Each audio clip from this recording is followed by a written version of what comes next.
am bam damn a damn Alabama fan and proud of it. Gump Nation forever, brother. Namath again faking, quickly finds his target. Now cuts in. He's at the 40-yard line. He's at the 30. Quick drop throws in the end zone. Each number represents an expectation, a challenge that only a championship tradition can issue. Pressure. Anders hits him. The ball is loose. Alabama, here comes the heat. Cornelius Bennett. Whoa, did he get lit up? It is an endless passing of the torch that urges the wearer to enrich his legacy. Brings pressure up the middle in a hurry. They can't get away from Dante. Alexander first down and more. Richardson breaks free on the sideline. Turns the corner.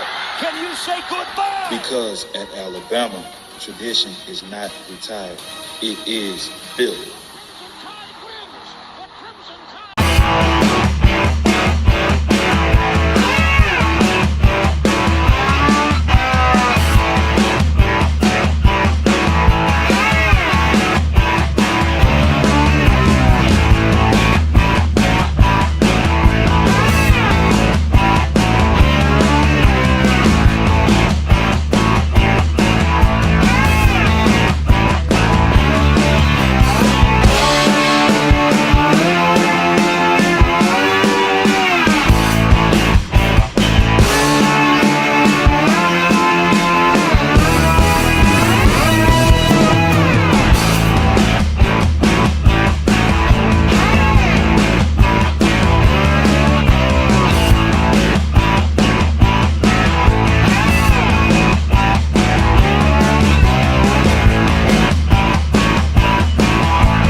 Does put a smile on my face.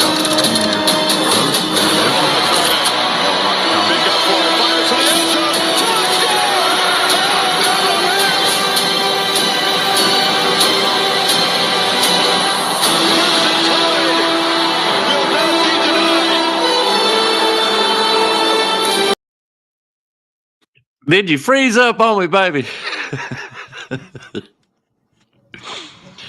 Hey, roll tide, brother. What a game. Roll tide, brother. Man, tell me about it. And then we just got some good news a few minutes ago. We got a lot to talk about. It's going to be a fun one today. Oh, yeah. Yeah. I mean, I can see it already in the chat room. Everybody's excited, and they should be. They should very well should be. And Michelle, I did not.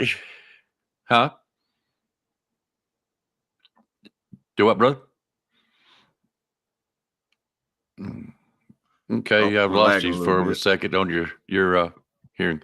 Michelle, what are you talking about, the Michigan reaction? I want to hear about that to us going over. Are you back with me? Yes, sir. Can you hear me now? Yep, I can hear you now. All right, fantastic. Oh, so where you want to go this morning, brother? You want to talk about the game, or you want to talk about this committee stuff? Well, I mean, let's if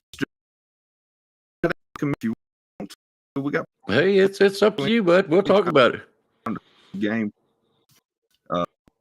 You know, this is this thing coming up, so I say we jump right in. So right before I seen the breaking one, Washington, Texas number. So as it sits, we're playing Michigan. Who's Bowl? That's what I'm seeing. Be mistaken on that, but which is fantastic to me. Maybe we can dole out the punishment the NCAA couldn't.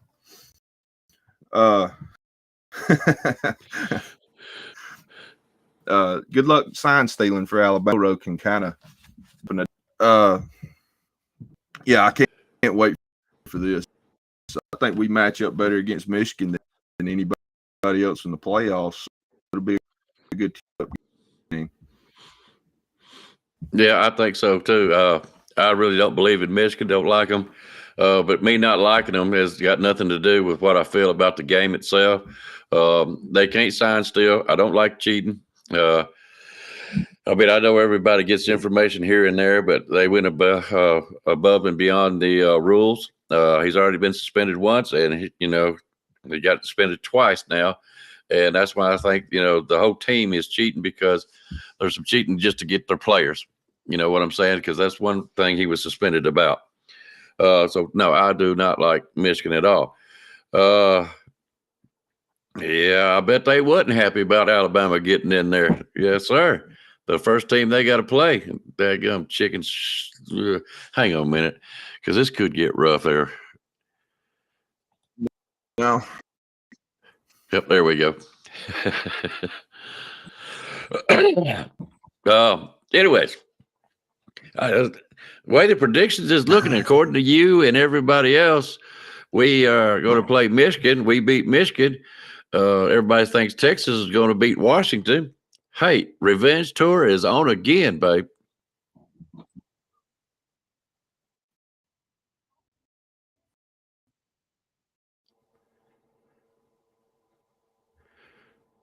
Okay. I love it. Show. If Texas wins, my hat's to them, man. Team college football in one season. Not this time. Not this time. Yeah, it's like you're talking and then I don't hear nothing, and then about 5-10 seconds later you kick in again. Check your connection. You're using your mic, ain't you? Yes, sir. Check your connection. You might want to unplug it and plug it back up. You see if it's yeah, mine does the same thing sometimes. While he's doing that, guys, I know y'all had fun last night. I tell you what, it wasn't what I call edge of your seat like it was with Auburn, but it was a good game. It's just like we all thought it would be. It was going to be a hard fought game. How are you doing now?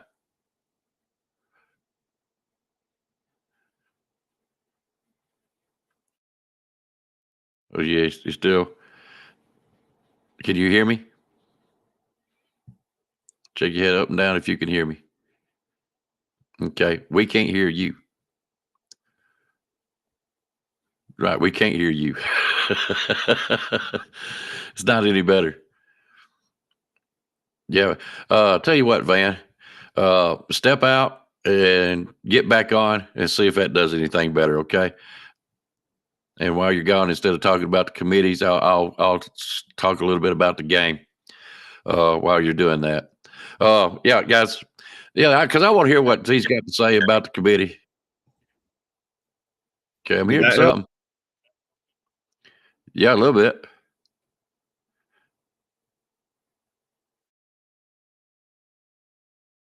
Man, I can't hear nothing. Can't hear nothing.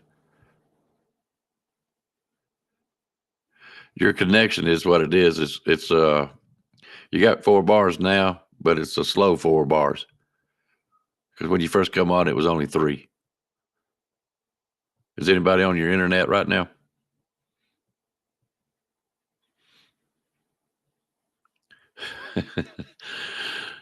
Okay. Yeah. See what you can do. Linda says it was a rainy night in Georgia.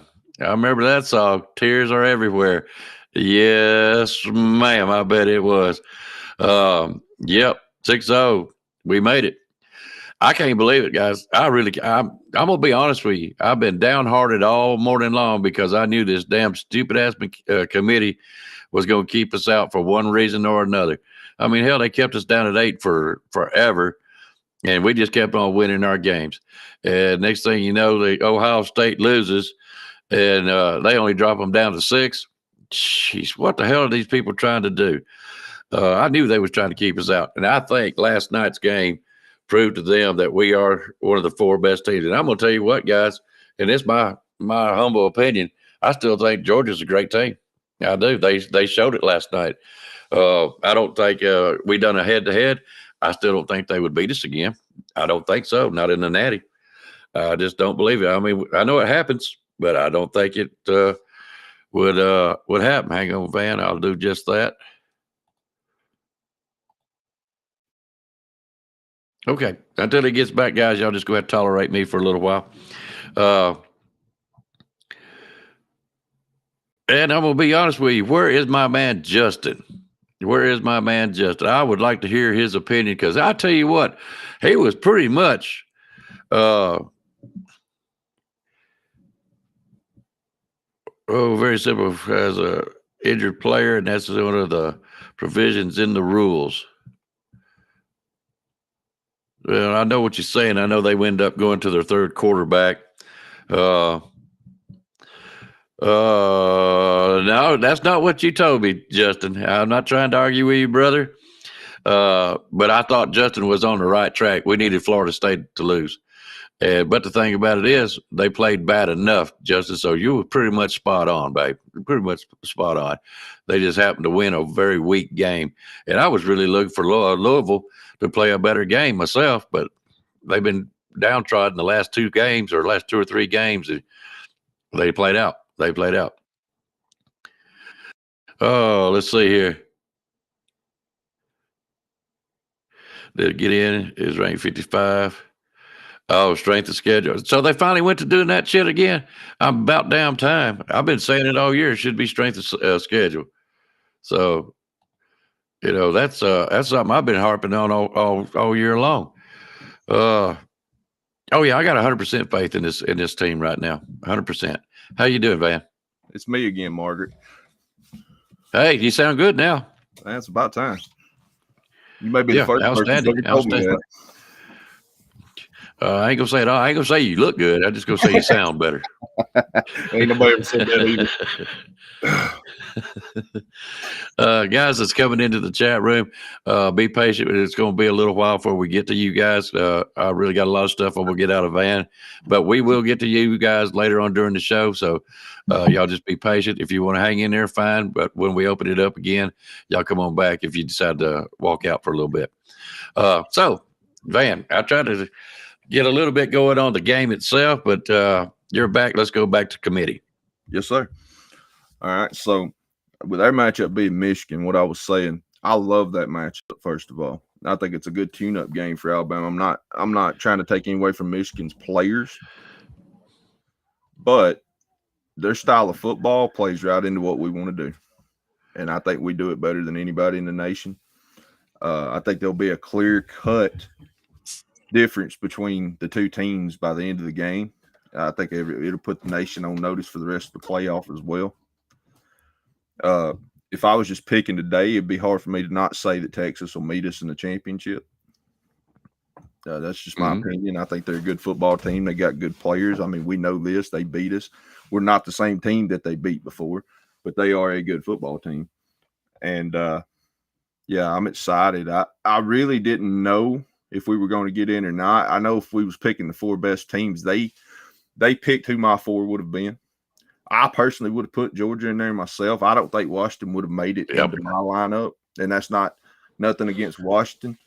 But beating a Bo Nix-led Oregon twice don't impress me. We know what he is. The real Bo Nix stood up Friday night. We seen what he really is. He makes a lot of mistakes for a guy that's been playing college football for 44 years. That's just my opinion.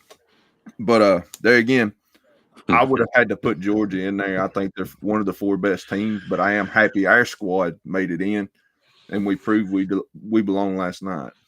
What's your thoughts, Icebox? Where are you sitting right now on the decision by the committee? I'm shocked. I was telling them I'll be honest with you, I've been downtrodden all morning. I already told them because I just didn't feel like the committee would get them in. And guys, it's just like this. Since the game and the coaches that's come in, the controversy over quarterbacks and old man football and defense and all this kind of controversy. We're not going to win 9-3. I knew he was going to do better than that. We all did. But we did not expect the loss to Texas. But after watching them the other night, I can see why we lost to them earlier in the season. Now, not so much. Not so much. I believe we got what it takes to beat Texas. Question is are we going to get there? We got to first get past Michigan. This is what I'm saying. I was not expecting Alabama to be in the Final Four. They dropped Ohio State to number 6 after their loss. They should have went down further. They know it. We know it. And apparently they figured that out. Oregon was just a pest. Texas, I can see why where they're at. Michigan, I already said how I felt about Michigan. But you got Georgia. And I think Georgia should be number 5 at least. I mean, come on, guys. They're a whole lot better than Florida State. I mean, hands down. In my opinion, they're the second best team in the country. One of. Yeah. One of.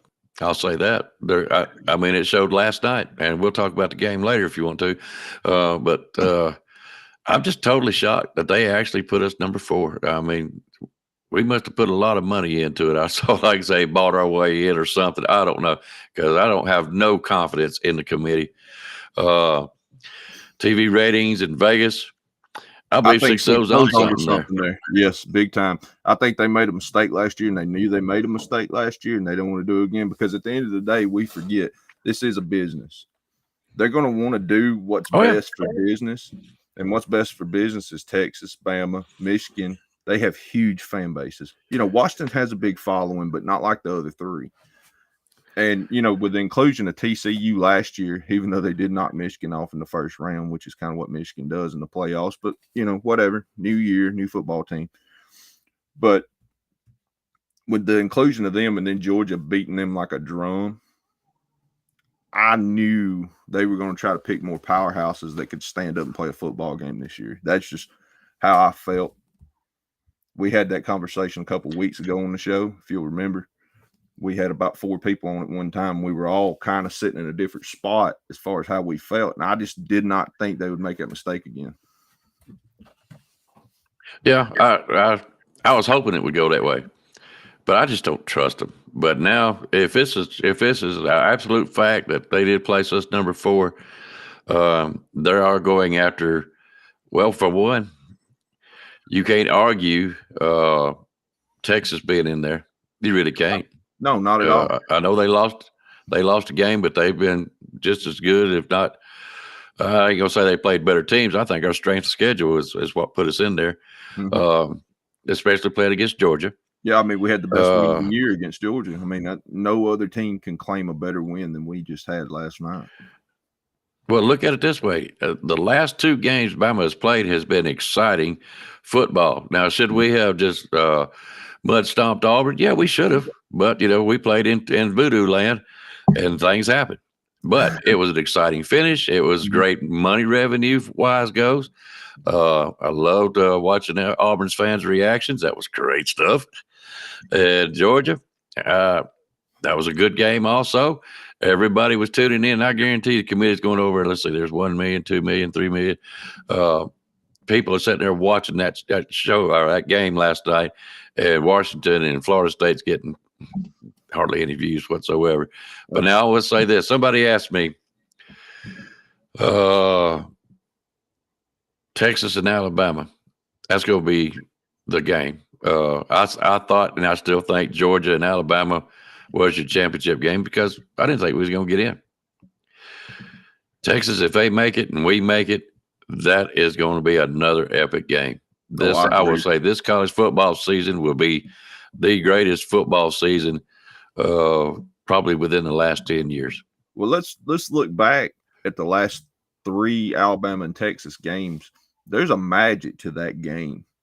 2009 national championship game. There was a magic to it. It felt like big time football. Last year's game come down to the wire and we squeaked one out. This year they beat us, but it felt big and it felt like anybody could win the game any of the times we line up and play. So I think the committee sees that. I was a little bit nervous that Ohio State could somehow squeak in, even though losing to Michigan and not winning the Big Ten. The rivalry between Michigan State and Michigan and Ohio State had nearly 20 million viewers. And I think viewership puts teams in spots if your team's played well. I think they look off of viewers and they look at money. And that game had more viewers, I believe, than any other college football game this year. So I thought that could possibly play into it. If ever the committee should have stepped up to me and expanded the playoffs, this year would have been the year. They should have called an emergency meeting. They have the power to do that. Let's just be honest. And they should have said, hey, we have more than 4 good football teams. Do I think Alabama's the best? Obviously. But I think Ohio State could have give Washington some problems. I think Georgia would have wrecked house, probably would have been a rematch in the championship against Alabama if it lined up that way.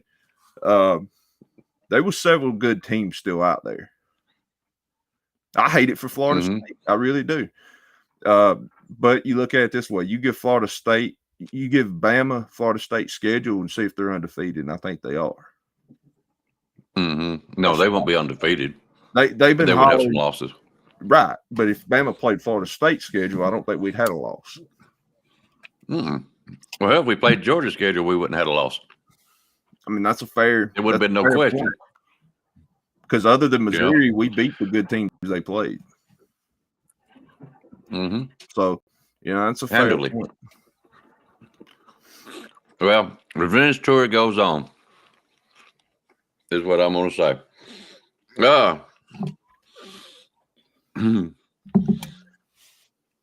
Somebody threatened the committee. Stephen Hicks did. We appreciate you, buddy. Stephen Hicks is a bad man. Y'all don't want to fool with him. You don't want to mess with him. It's like the old Batman episode. All right, so poof of smoke and he's gone. I tell you, you got to watch that belt.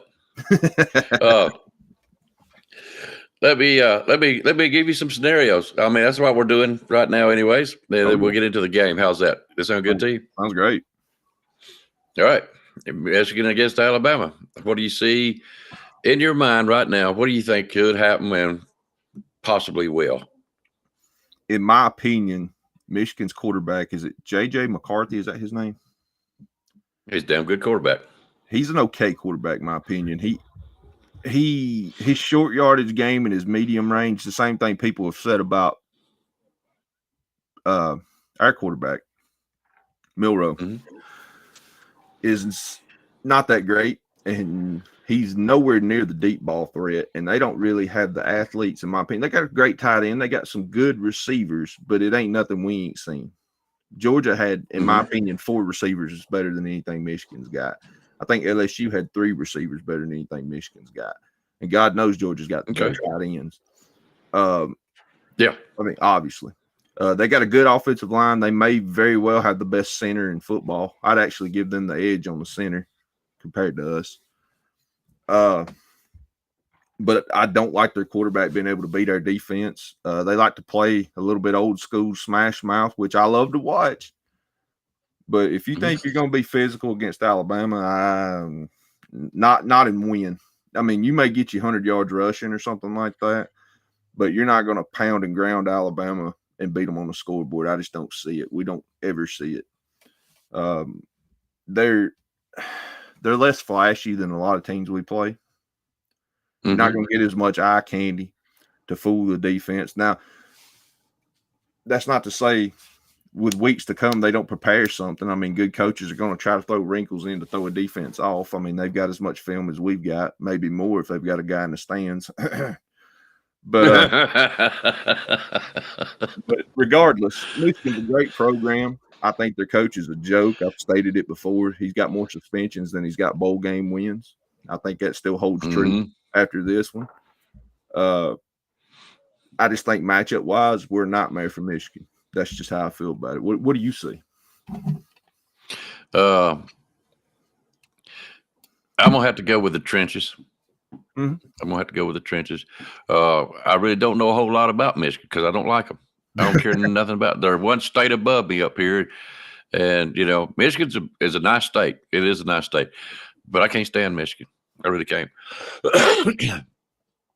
So I'm gonna say this much with what you just said. Their defense is not all that. Their wide receivers are not quite the quality of Georgia or LSU. I do still say that J.J. McCarthy is a good quarterback to work with what he's got then. He is. Trench-wise, if they want to try to run smash mouth football, they ain't got a chance. Auburn had a good game plan against us, but that's all they had. Yeah. That's all they could do. They really couldn't throw. It come down to running the ball. And I watched them in some of their plays of how they manhandled us a little bit on our defensive line.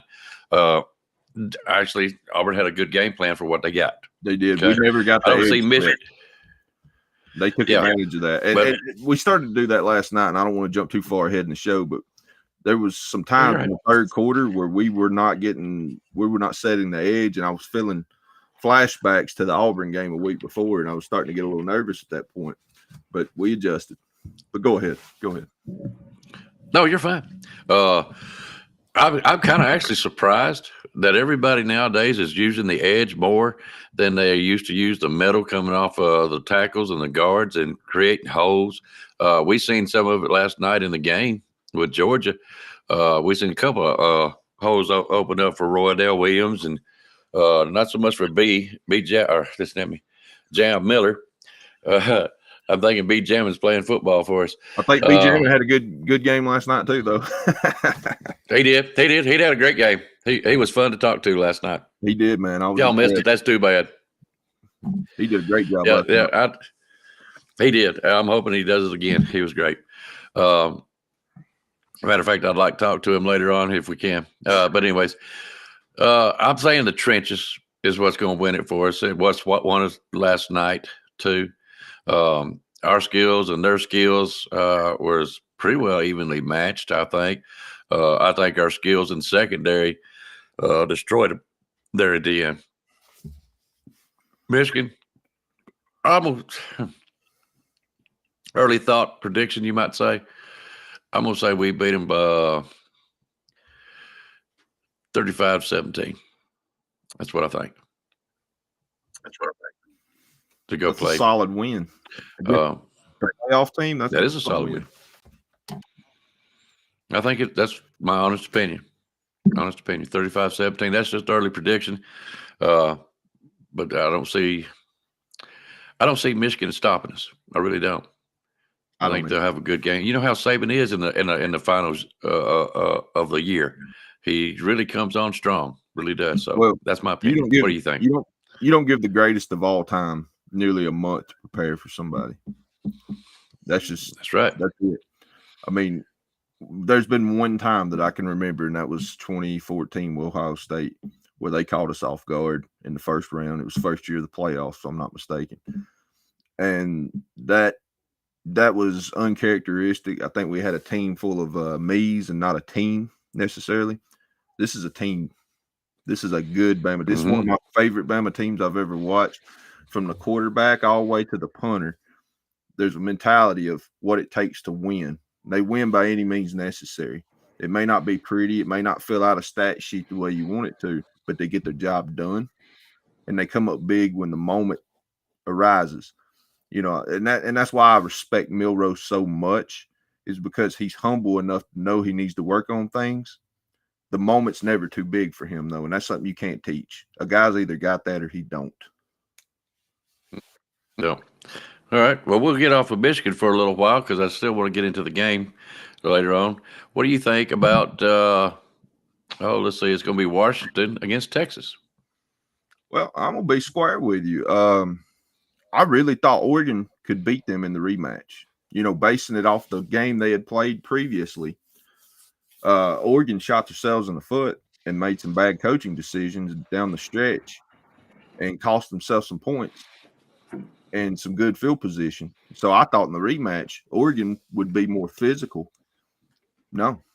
Washington's got more physicality than a lot of us have given credit for. We know they've got a great quarterback. You know, a guy we're going to see at the Heisman finals. You know, we're going to see him on the front row. Still think LSU's quarterback deserves it. But that's neither here nor there. But he's a great quarterback. They've got great receivers. Surprisingly good in the trenches on both sides. Their defense ain't an SEC defense, but they've done enough to go undefeated, so you've got to give them some credit. Yeah, they could pose a threat, but I think Texas has the better athletes across the board. We've seen what Texas can do. They've had some fluky games, like the Oklahoma game where they lost.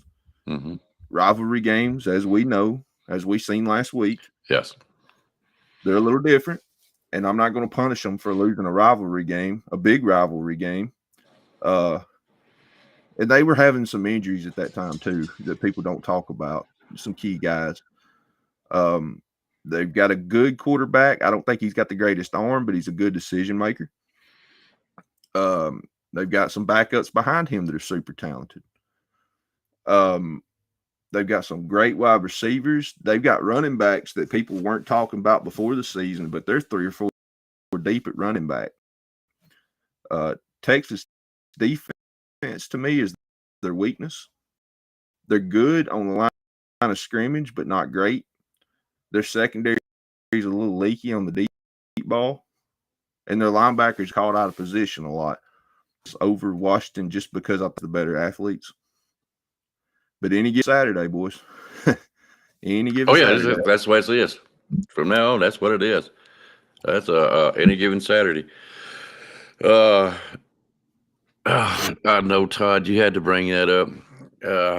Geez. Let me give my opinions on that. Texas is just going to just landslide Washington. They don't have their firepower is too much for that defense. Washington's defense is going to struggle. They've got so many good players on offense. Yeah, they are. I see Texas winning that pretty good and handily. Not saying that Washington won't show up.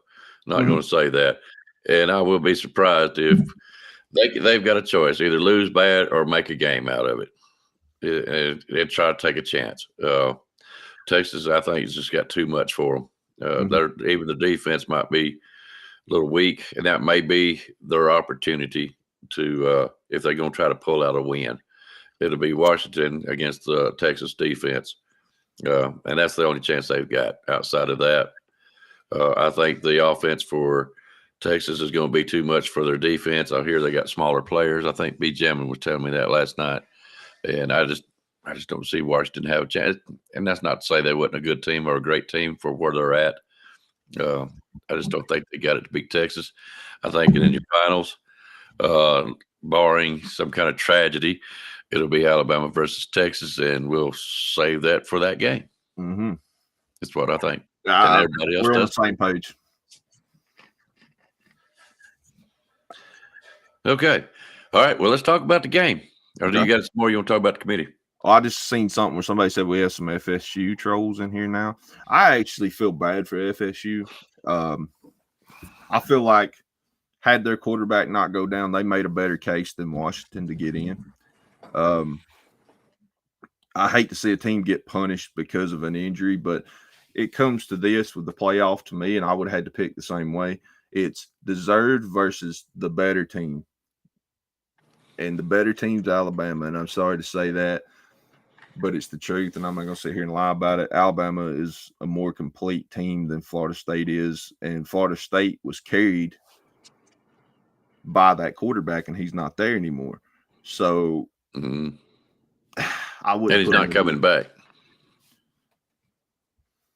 Yeah, he's not coming back. Okay. All right. So let me give my thoughts on the game. We got a guy over in the chat room just come in. We may bring him on to tie you up, and I'll take a commercial break. But this is kind of where I want to start it off, leading off with you. What really lost the game for Georgia last night?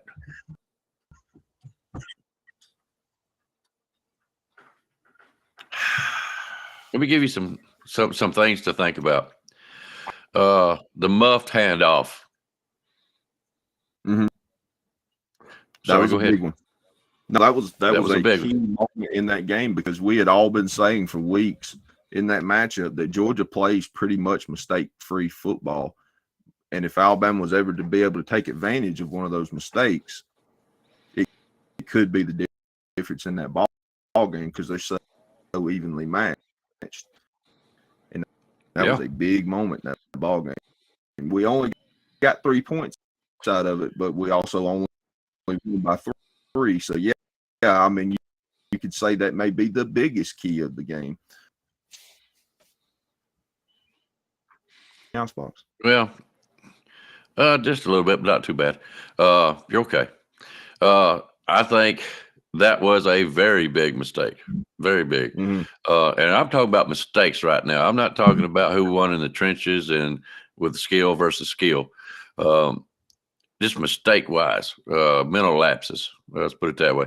I don't see that Alabama had a lot of them. They had a few indecision type deal, but not near as costly as what Georgia did last night. That muff handoff was big key. Another big key, I think, for Georgia's mistakes, they let us sack them down there when they was next to the goal line. Pushed them back, penalty, pushed them even further back, missed field goal. If he had made that field goal, it would have been a different score. Okay, I don't know who this guy is right here, but you are, let's see here. You're not even going to go in. You're blocked. Okay, you're done. Yeah, this is not a political issue. No, I don't. No, you're going. Not even going to fool with you. Yep, not doing that. Geez, I don't even know what it's doing on there. I was trying to get it off, and hey, he shout is out, guys. Real quick, shout out to Tom Reed, man. That's a good fan right there. That's a guy that win, lose the jaw. He always sticks up for his team, but he does it with class, and he'll show up after a loss, and he ain't scared to show up. But you're not gonna catch no flack from me because I know how good Georgia is, and I've been stating it all. I know he is.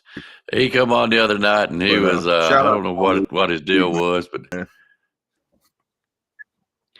I was gonna give him some flack, but I love Tom Reed. I do, so he gets a pass. Hey, we all get caught up in emotion before a big game. Yeah, we all get caught up in emotion sometimes before a big game. Oh yeah, that's what I'm saying. We all love him, so no, I ain't gonna mess with him. I should, but I ain't. Okay, where was we at? Oh, the mistakes.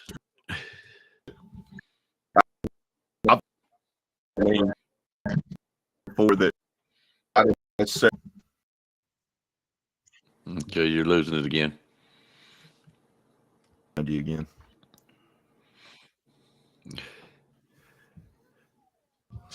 What my issue is? Did you mess up?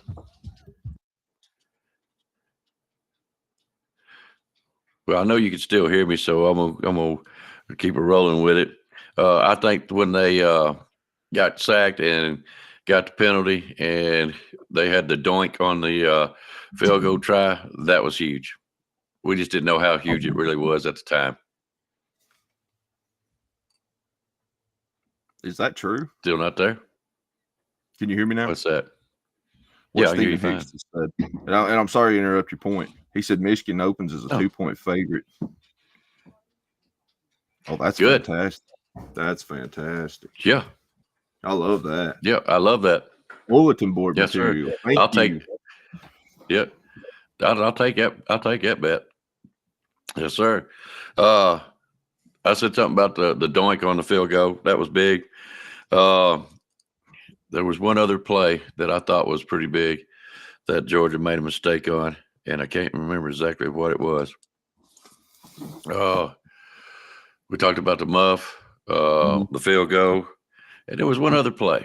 There was one other play that I think really costed them. I can't remember what it was. As far as I don't know. Mistakes, But anyways, I thought I questioned some of their play calling down the stretch. Yep. Sometimes they get too Brock. Well, that was my Bowers. next point. They get a little too Brock Bowers dependent. And I thought Alabama, and I know he's not probably 100%, but he's out there playing. And sometimes you've got to trust other players, and maybe that trust wasn't developed over the season because they became too dependent on him because he's such a great player. It'd be hard not to lean on him. We've seen them lean on him against Auburn, even though he ended up going out with an injury. He got them back in that ball game. So I think sometimes we did it last year. We played brass ball so much that the other team or the other parts of the team got neglected, and we become so one-dimensional that it cost us. Yeah. Yep. All right. That was what I was going to bring up next. We had our few mistakes too. Sure. That time when I seen Jermaine Burton running around back there in the end zone with nobody around him, but even like Nick Saban Jr. said, it was the heat of the moment. He's running. He sees one of his favorite guys. He tries to get it to him, and he never seen Burton back there. Never did. Right. And that was kind of one of our mistakes. But that's kind of hard to point at Milroe because he was running to his right, and heat of the moment, didn't have time or missed him completely, whatever it may be. But that was one of our mistakes. I feel like he stayed in the pocket just fine. The offensive line was great last night, but there were on occasions that he should have gotten rid of the ball or took off.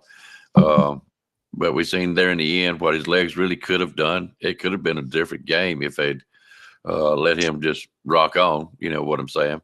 But there's part of me that's glad they didn't. Honestly, because I don't know. I like to see him run. I think he proved to himself that he can get it done in other ways. Kind of like he did against Texas A&M. He made passes when it mattered. Now, he had good stats against Texas A&M, but he got done in this game with good decision-making. Yeah, he held on to the ball a little long at times, asked a little more out of the offensive line than necessarily he should. The center continues to disappoint me, and I don't like singling out individuals, especially college-age kids, because they're kids, But that guy's got so much improvement to do, and I hope they work with him a lot the next few weeks. I don't know. I'm really beginning to wonder that if it is not a planned deal. It's not the snaps. That's what's brought up last that. Huh? It's not the snaps for me. Go back and watch his blocking. He'll give up on a play really fast sometimes, especially if he has to pull. He don't get there like he needs to. We had a big play where Milroe, had he been able to get that one block, and 56 is the guy that missed the block, we were about 15 yards from the end zone, and there was nobody else over there. And as fast as Milroe is, he's getting in. Things like that to me, I don't know. I don't feel like he gives 100% effort. Maybe I'm wrong. This is just me looking at it, but sometimes I feel like he gives up on a play or a block too quickly. That's my biggest issue with him. Just an observation from me. I can't prove or disprove it, but just what my eyes tell me in certain games, he doesn't finish blocks well. Okay. All right. And before anybody else says anything, no, we're not trying to find fault with Alabama. No, we're not trying to find fault with Georgia. No. It just comes down to what a lot of folks were saying. I know Junior was saying some stuff like this, that it come down to penalties and who made the fewest mistakes. And I think Georgia made the biggest mistakes that cost them a lot. Do I still think we could have won it had they not been made? Yeah, I do. Looked at the end of the game. We still had more ready to go. Georgia was fading out. I talked to Waylon last night. He said Georgia fans or not the fans, but the players, they were totally out of gas. They were winded. They were throwing up in garbage cans, this and that kind of stuff. We had the game. Wow. We did. Was he at the game? He was at the game. I see, that's an experience you can only get while being there. That's a great observation. Yeah. And I didn't know he was going to go. I'm glad he come on because he gave us a different insight. Now it was great stuff. Definitely. But we're not trying to find fault with either team. No, I'm so proud of this team. That. I'm so proud of this team. And I was yeah. prepared to come on here today if we lost and talk about how proud I was of this team. This is one of Saban's finest coaching jobs. I don't know that I've ever got to see a team develop fully, not fully, but develop this much during one season. Key players see that much growth within one season. It's one of Saban's finest jobs. And as a fan, as a guy that loves football at every level, this has been one of the funnest seasons for me to watch for any team I've ever followed. You know, Okay. I love it, man. Yep, me too. Oh, I know. I'm sorry, I didn't mean to cut you short. Yeah, this has been one of my favorite teams all year. Not only because of what's happening now, it's because we got to watch Milroe, we got to watch the offense, especially Proctor, Jalen Roberts over, I believe he's right guard, and we got to watch them grow, and we got to watch the defense get better and better every freaking game. You know how it is, guys. Your team, you get household names, people like McKinstry, Caleb Downs. And, I mean, just what a heck of a season Caleb Downs has had as a freshman. And we've been watching these kids grow and grow. And this, for me, I had one of my favorite seasons, of course, is 92. And there's been a few others, but even with Saban here. But I'm going to say his best coaching job, like you said, is this year, this team. And I'm right proud to have watched them all year long. I'm going on a commercial break. You have two guests. You want Coach Dude or Blake Miles, or you want both? Bring them both. That's how you want them both. Love talking to them. Okay. Yep, me too. But sometimes we're going to try to start a different programming, guys. When you come on. We may bring on one at a time and give you some time and then bring somebody else. But it's going to be totally up to the host, and that is Van. I'm just a co-host. And I agree. Let's bring both of them on, and I'll take a break. I'll be right back, guys, to get in the conversation with you. Here's your Coach Dude. Real damn time, real time. Hey, salute, gentlemen, man. Much respect, man, guys. I hope y'all day so good so far, man. So far, it's a great day so far. Yeah, it is. Yes, guys, I'm out. I'll be right back. Yes, sir. Hey, I wanna say I apologize first and foremost because I was one of the people that thought we were gonna get left out the playoffs. So I just want to say I'm sorry. I'm sorry, but hey, thank you, Florida State, for being trash. But I said this was gonna happen. I was like, it's only gonna take Georgia to lose that one. And what bit them in the butt? That cupcake schedule. That's why I called them the Cupcake East champs. That cupcake schedule. But then what bit Florida State in the butt when George Travis went out for the year. But then they backup quarterback, he ended up getting hurt, and they got down to a third string quarterback. Yep. The committee was not going to have another TCU effect. They was not going to put Florida State in there. I don't even think this guy threw over 60 yards. I didn't even get a chance to catch that game. 58. Yep. 58 yards. Yeah, I heard that game was a total bust. The Louisville and Florida State game was a total bust. It was. And I had Louisville winning. Right. I had Louisville winning. I thought Louisville was going to pull it off. They should have won. I think a lot of people thought that. Yep. They actually should have. They beat themselves. Exactly. But things happen for a reason. But I just knew Florida State wasn't going to get in after I heard about the performance they had in the game in general. I knew they weren't going to get in. And I already said Texas was going to get in. I was like, if Texas get it together for the last 2 weeks, which was this week and then the week before, they pull it together, they can make it. And my top four basically is what it is right now. Because the top four I had way before this SEC championship conference game, if I remember, I had Michigan at 1. I had Washington at 2. Then I had Texas at 3, Alabama at 4. I think that's what I had predicted. And lo and behold, there you go. Hey, I'm just doing this to Van, man. I'm just throwing kicking up that at Van Brown. on that Oh one. man, Nathan Mason, we ain't got time Hey, for no so, Brown. hey, Van, I got a question for you. So with our first round matchup, semifinal matchup, how people want to call it, against Michigan, and how they're strong in the trenches. See what I'm saying? They're very strong in the trenches, and they really want to win the trenches. How do you see, just, you know what I'm saying, talking football, not, we're gonna take the homerism out of it. How do you see that matchup with in the trenches like that? I see the matchup as gonna be.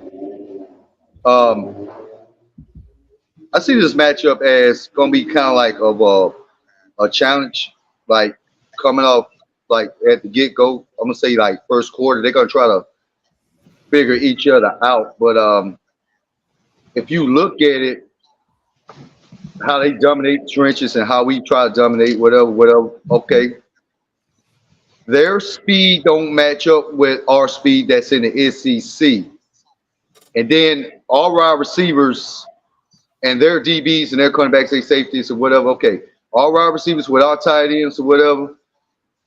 I'm looking for a whole lot of busted plays on the defense. I think if Miro get his time in the pocket, he's going to be burning them up all day. He gets time, and if this offensive line holds up for him, he gets time in the pocket. They can burn Michigan like all game. I don't see nobody on that Michigan roster right now that's going to be able to compete with Jermaine Burton, Malik Bisson, Kobe Prentice, and I don't see nobody stopping. I don't see nobody stopping this. Not black. I don't see nobody stopping not black either. Um, I'm gonna look for that game to be kind of one-sided by the third quarter. I think that's when it's going to start to become like a landslide. Their Michigan quarterback, he's good, but he's not on the same level as our quarterback Jalen Miro. He kind of reminds me of the quarterback that Kentucky got. He same thing, just an average quarterback, but he makes good decisions with the ball. It ain't like he's gonna make a mistake like right out the get go. He's the type of quarterback you got to make a mistake once he's under pressure. I think our defense is basically gonna put him under some pressure, get him to make a couple of mistakes here and there, get him to throw the ball where it don't need to be thrown. It's gonna be one of those games where first quarter is gonna be kind of a chess match, but then towards second half, I think that's when it's gonna get out of hand a little bit.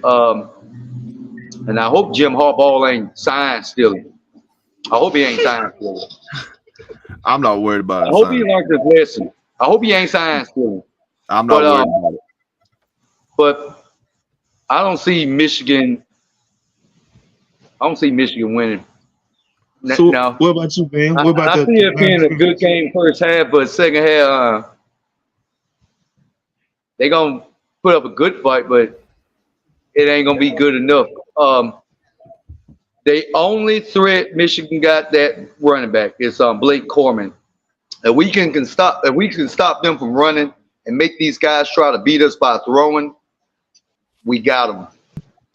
If we can stop the run, make these guys try to beat us by throwing, we got them. Because I don't see this guy throwing to Kool-Aid side at all. I don't see him trying to go to Terry Arnold side that much. I think he's going to try to do like some screens here, a couple pass plays behind the line, something like that. But I don't see him going down the field with the ball. J.J. McCarthy, I think his name is. I don't see J.J. going down the field. I don't see him throwing the ball down the field and just burn our DBs and safeties and corners like that. I just don't see it. Jim Harbaugh in Michigan, yeah, they good right now. You know what I'm saying? But they can't compete with the SEC. It's different atmosphere. It's a different atmosphere, different style of playing. All right. Hey, listen. I got a question. Here, just hang on just a second, Coach, if you don't mind. We do have a Texas guy in here, so here in just a little bit, I would like to get him on.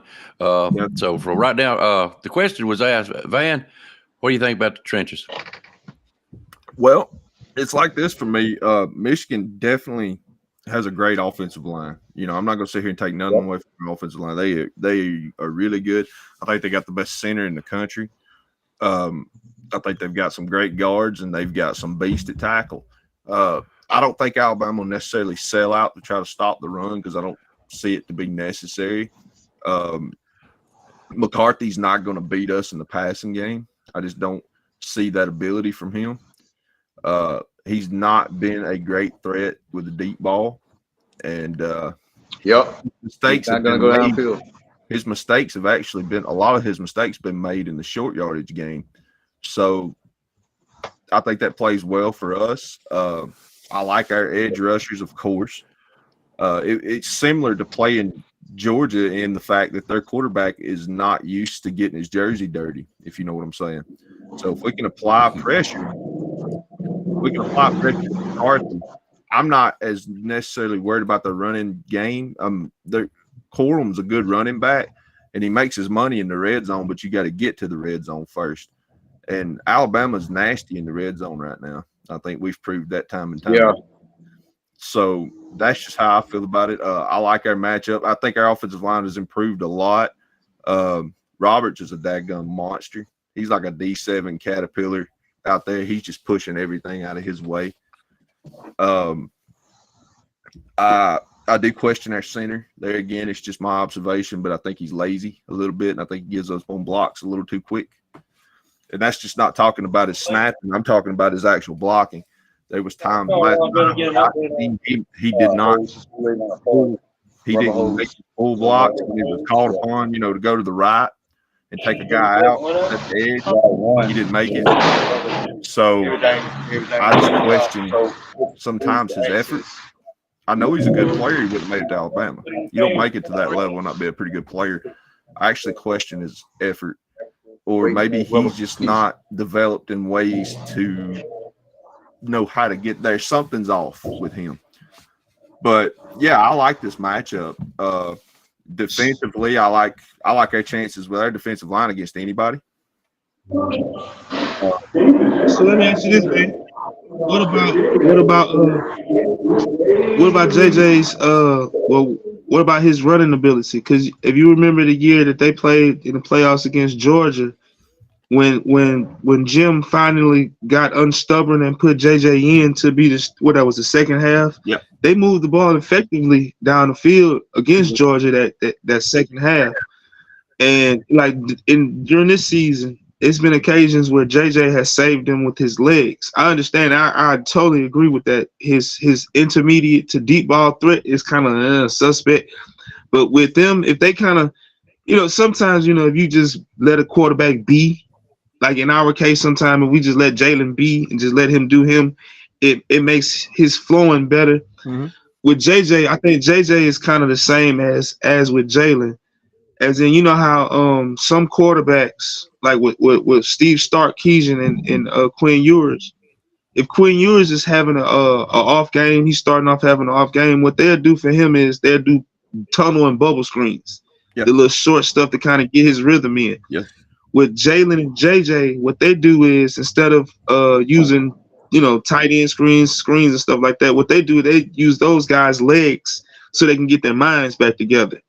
And that's the only thing that really kind of, with that line, because they have a dominant line. I don't care what nobody say. If you can do what they did against Ohio State running the ball, you can do that against anybody in the damn nation. That's a fair point. That's the only thing with JJ.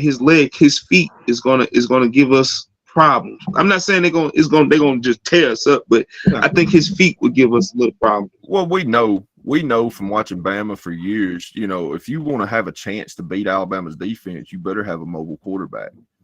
And JJ is a great runner, and he picks his spots well, and he's patient at times. And I've always had respect for a guy that can line up, that can wait for his blockers to do their job and then take off, because that takes guts in that pocket sometimes, but let things develop. And he's a good runner. But in there again, I think that was the same problem Georgia had. Their quarterback, they didn't get him out of the pocket enough last night. So if Michigan wants to stay in that ball game, they better get him out early. But for Bama, I think we're going to try to take away what they do best and make them play our game a little more up tempo, a little bit faster, and that's not what Michigan does well.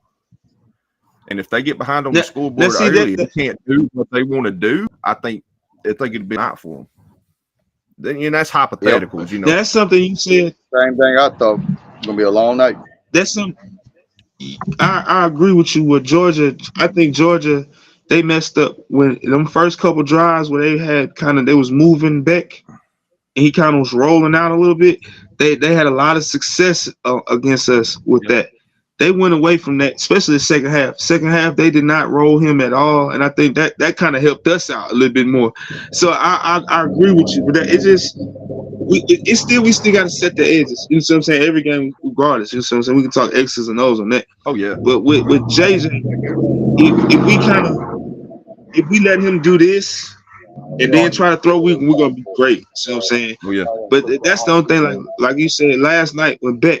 Them first couple drives, they was moving back. They rolled him a little bit and let him get square, and it opened up everything else. So, you know what I'm saying? I kind of, But, man, one thing about last night game, I was surprised and I was pleased on how we controlled the line of scrimmage. Yes. Especially on offense.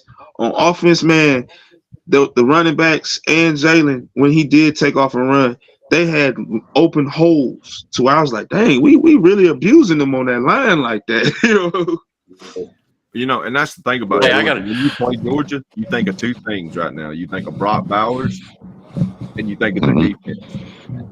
And us controlling them at the line of scrimmage took a lot of what they like to do away, and them having to use two spies to try to keep Jalen under control was very key in us winning that ball game last night. And it won't get talked about enough, but that really helped us out a lot. Jalen's ability to get out of the pocket, his ability to get out of the pocket, his athleticism scares people. And they couldn't blitz. They couldn't roll the coverages like how they wanted to. They couldn't blitz like how they wanted to. There's a lot of elements of their defense where they couldn't really do, because I don't think Kirby. That's just like with us. I don't think we still have the same deficiencies on how to control a mobile quarterback. And it showed, because C.J. Simpson, like you said, when you got double spies like that, that's going to take away from somebody's coverage. And somebody's going to be open. In the middle of the field, we just didn't take advantage of two things. We didn't take advantage of crossing routes in the middle of the field. I'm glad crossing routes was open all fucking day long against them folks, man. Like, oh my God, I was sitting there like, Jalen, you don't see the man right there in front of your face. just dump it out there to the man. Like, come on, Jalen, you see him. Those crossing routes. I seen those crossing routes in the second quarter. We ran a couple of them, and Burton I had 200 yards last night. I'm telling you, dude, he was leading his guy 3 and 4 steps sometimes. And when you've got that kind of gap on a crossing route, you're going to burn teams. And so I hope that's something we work on early and kind of get him in the film room and say, look, when this happens and we were running this, and I'm sure they will. I've got no doubts in their ability to get him in the film room and kind of coach him up. I mean, we've seen it all year how he's improved. But, yeah, you're 100% right. In the middle of that field was an interstate at times last night, and it was eating me alive. I'm like, come on, guys. This middle of the field is wide-ass open.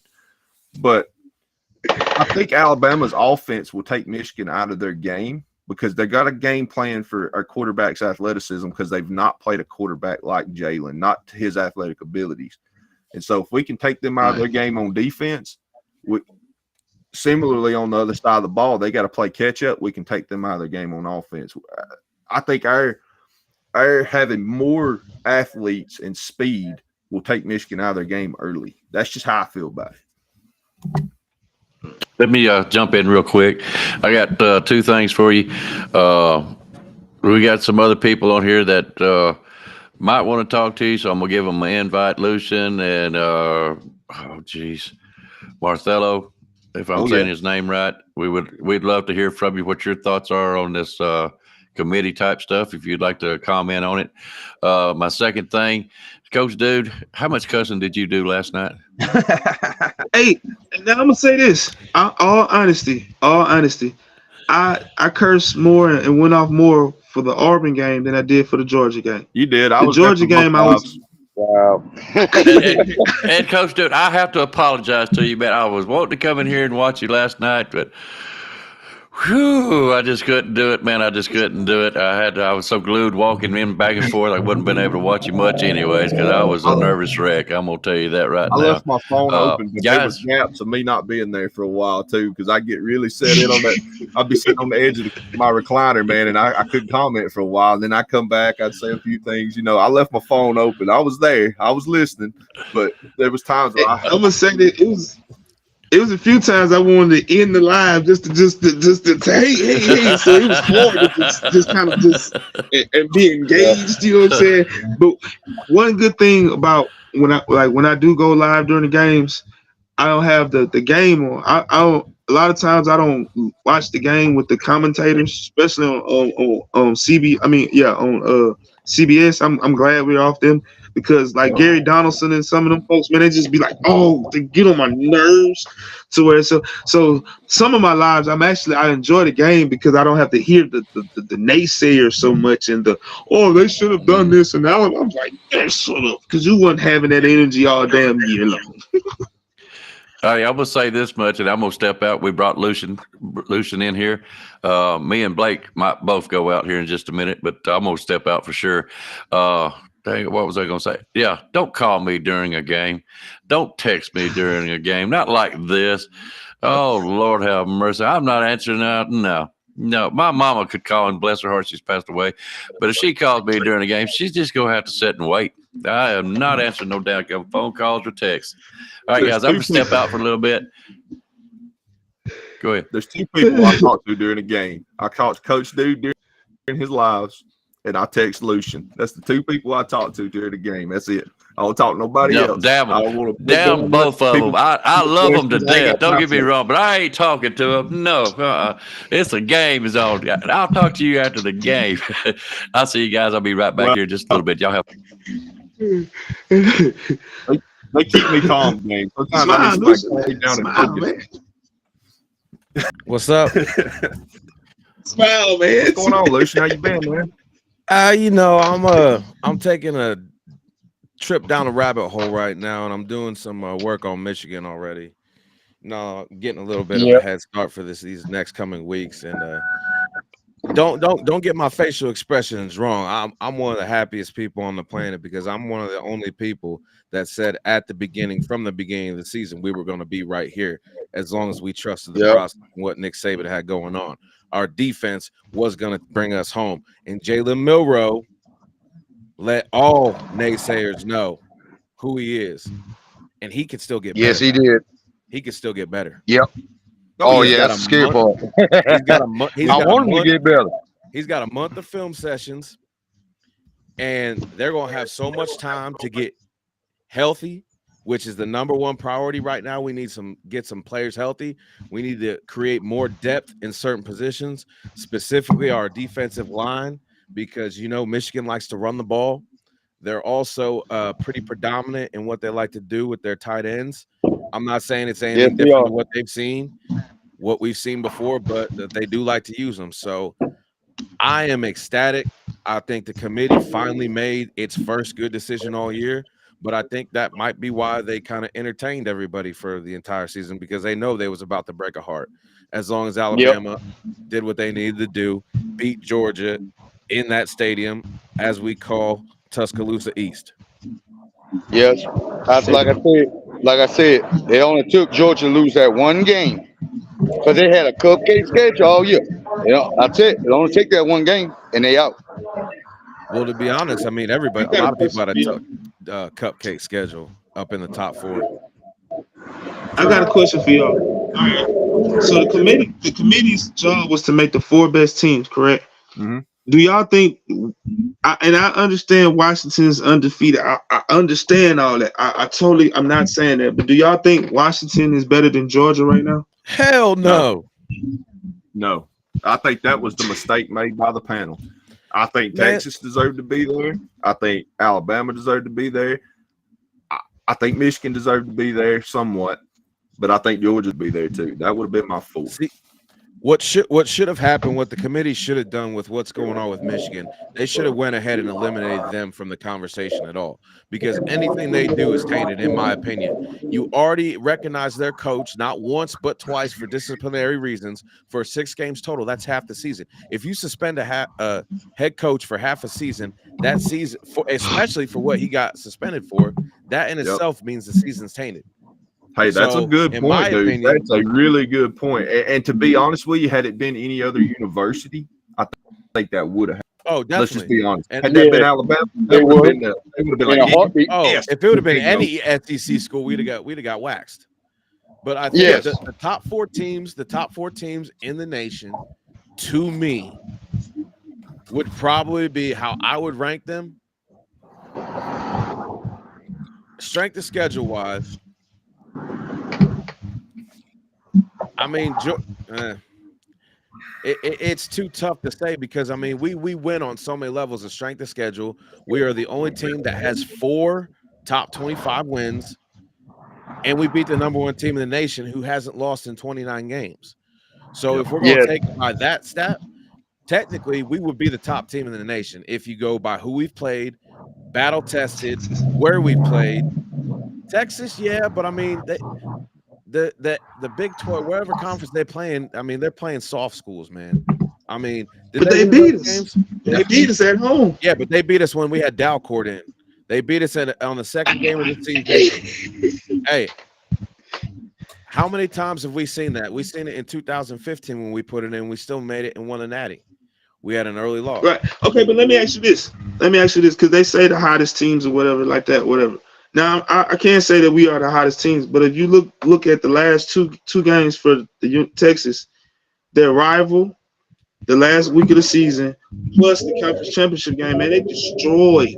And I understand you can't compare apples and oranges. Who was their rival? The last game of the season, they destroyed Texas Tech. I'm talking about they destroyed them. Texas then they Tech just is destroyed. Not a rival game. I mean, it might be a rivalry game. For them, it is. Yeah, but not more. But what I'm saying is, and they lost that. But for them, it is. But for them, it is. That's just like LSU and Auburn for us. It's just rivals. But for what I'm saying is, for them to destroy their competition like that for the last 2 weeks of the season, and to come out in the conference championship game, I don't care who they played, to come out and destroy them like that, to have their third string quarterback come in and take the final knee, I got to give them to be the number 1 team. I'll put Michigan in number 2 just because of that's the Big Ten. Big Ten is the second best conference in the football, and if you go undefeated in the Big Ten, you got to give them credit. Then I'll put us at 3 because of the loss to Texas. See what I'm saying? And then number 4, that 4 seed is tough. See what I'm saying? And it's between with how Georgia's been dominant against their competition. I understand, the schedules and all this and all that. I do understand it, but they have been dominant against their competition. But at the same time, Washington has been Washington all year. They have done what they're supposed to do all year long too. Also, so I would have the same 4. I just have it in different order if it was me. And for me, I would have. I know that the rematch, everybody wants the Texas and Alabama rematch in the championship game for the money. See what I'm saying? And that's what it really is. That's why they set it up like that. See what I'm saying? Because any other way, if it wasn't for the money and the brand names, I don't think Bama go in at number 4. Because Bama's not, out of them 4 teams, Bama's not the 4th best team out of them 4. They're the 2nd best. And I just put Texas above us because of the head-to-head. I think they did it on purpose to punish Michigan. Exactly, but the way I had predicted how it was going to go, everything I said came true. 4 seed, we'll take it. We just gonna have to punish Michigan. They're gonna take a whooping. I had it like I said before: Michigan, Washington, Texas, Alabama. And I said that weeks ago. That was going to happen. I already knew it was going to happen. Hey, where is my man Lucian? Okay, I see him. Lucian, I got a question for you, bud. You was talking about Michigan and all that they had. They're already scheming up for us already. And I haven't seen the reaction that I want to go see from Jim Harbaugh. But I Michigan didn't look guarantee like you, they were. Hey, From their reaction, they I- didn't look like they was ready for that Alabama that I just watched. No, they weren't. I want to go Hey, see it. I haven't had time, guys. I know Jim Don't Harbaugh kill ain't the trying to suspense. send nobody out here to steal his signs now. Now, he already No, got he in trouble can't. one No. time trying to sign steal now. I hope he ain't trying to sign I steal. guarantee you, sign stealing is over with. Lucian, It better He can sign be. steal all he I'm gonna wants put it to you like this: I've said it on here before, and jokingly messing around, whatever. Georgia called, or whoever called. Michigan told Georgia, "You need to get speed to beat Alabama that year." I guarantee you, he's working on that right now. And what I mean by working on speed, they said that they had to run faster. They had to do everything faster. Instead of taking time off, just working on particular plays, they worked on their speed. I guarantee you, Michigan is taking their own advice. They're going to be working on it again, just to get faster to play Alabama. Well, is it going to happen? If they're depending on the No. run, there's not a lot of speed you could work there. But on your wide receivers, your speed of your lines, now that they can work on. I don't They really. ain't fast enough right now. They not fast enough right now. I don't see Michigan play. Oh, I yeah. don't understand the reference of what he was saying. Like they're going to Speed. Speed. They're gonna scheme. They were Like, practicing. In other words, they didn't lay off. They didn't lay off going through different kind of trick plays. They were more or less worried about trying to beat Alabama with speed because we got speed. Oh, wait, you talking about the last time they played us? Well, the last time Georgia played us in the national championship. That's what you're talking about Michigan Georgia? told Georgia. Yeah, Georgia wanted to know what they needed to do to beat Alabama, talking to a Michigan staff. I'm not saying there was no any cheating going on here, but that's what Michigan told Georgia to beat Alabama with. I guarantee you they're taking their same advice. Why would a Georgia staffer ask Michigan about anything? They don't play Alabama. They did that year. When they have, they've got the ass kicked. They got to be honest with waxed. So, Michigan opinion about an SEC team is irrelevant because they've got smoked every time they played us the last couple of times. And you're going to need more than speed to even contend with us. They got to be physical all 4 quarters. And that's something I haven't seen them do yet. They had to go against. They had to go against mountains of men in an offensive line like we got. We got straight brawlers up front. Well, I will say this: I was listening to y'all earlier while I was out taking a break. Y'all were saying something about Michigan and who deserves what. I'm sorry, I cannot agree with Michigan being top ranked. They have played cupcakes all year. If not the same as Georgia, maybe worse. When you got a top ranked team and the players that you have got through whatever process that I'm gonna say cheating on, and you're doing what you're doing. Yeah, you I'm gonna say you did get there by beating your conference. I'm gonna say that. But I just don't see that they're a national championship team. Y'all was talking about who is the best 4. I have to say Michigan is not one of the best 4, even though they done what they've done. Okay, we'll put them in. Washington is not one of your best 4, sir. What do you think? Do you think that matchup's about? We're about to punish Michigan the way NCAA should have had. All right, you understand me? I'm telling you. But do you think Georgia could beat Michigan? Yes, I do. But here's all right. Do you think they could beat Washington? But here's the thing, though: the head-to-head, the head-to-head is why Michigan's number 1 right now. They beat Ohio State when they were ranked number 2. That's why they're the top team in the nation. They beat a number 2. And look at where Ohio State is now. I mean, I agree with you, but I'm just telling you that's the logic of why they're number 1 is because they have they have a win against the number 2 ranked team in the nation, who was at one time the number 1 ranked team. So yes, that has with a cupcake schedule. I mean, yeah, but I Ohio know, State but ain't cupcakes, and they also face. Cupcakes. Let me ask no, you they're this. not. I told y'all. Hey, but I Penn told y'all. like Penn State. I'm not saying they're good, but that's another ranked win. So yeah, they're right. They're sitting at what, the number 10 committee's right own now? fault. It's the committee's own fault for being soft ranking all season to even get us to this Yeah. point, which is why they had no choice but to put Michigan at number 1. Because you're not going to make Washington, who was in dogfights with terrible teams that didn't even have a 50% win record. So you can't put them number 1. You can't put Texas number 1 because they have a loss, and you damn sure are not going to put Alabama with a 1 loss to Texas at number 1 either. So the logical explanation, the only team they really could put at number 1 was Michigan. Michigan. Yeah, I agree with that. But they're just not the number 1 team to me. They're not proven. I'm going to say Alabama, Texas. Yeah, they're deserving, and what I mean by deserving, they're a best team. I'm gonna go that route with it. I agree with that. Geez, I agree with that. Somebody. But I do say, if you're going to do it, Georgia's still number 4 teams. Go ahead. No, I agree with you. From our perspective, yeah, Georgia for me would have made it in the 4, but the playoff committee is looking at things a little differently. And Michigan's body of work, yeah, they played some team, but they can't help that because there's some bad SEC teams too. I mean, realistically, well, yeah, there's a lot of people question Georgia. So let me ask you this. Go ahead, Coach. A question.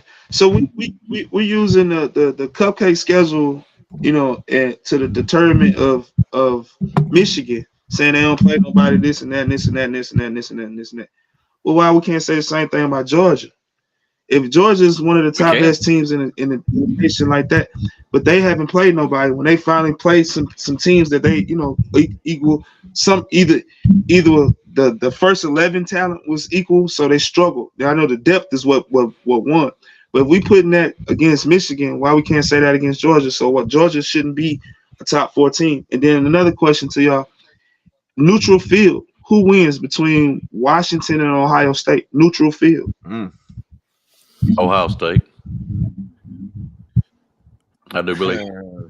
I think Washington's got the heads up on the quarterback. To me, I don't like Ohio State's quarterback.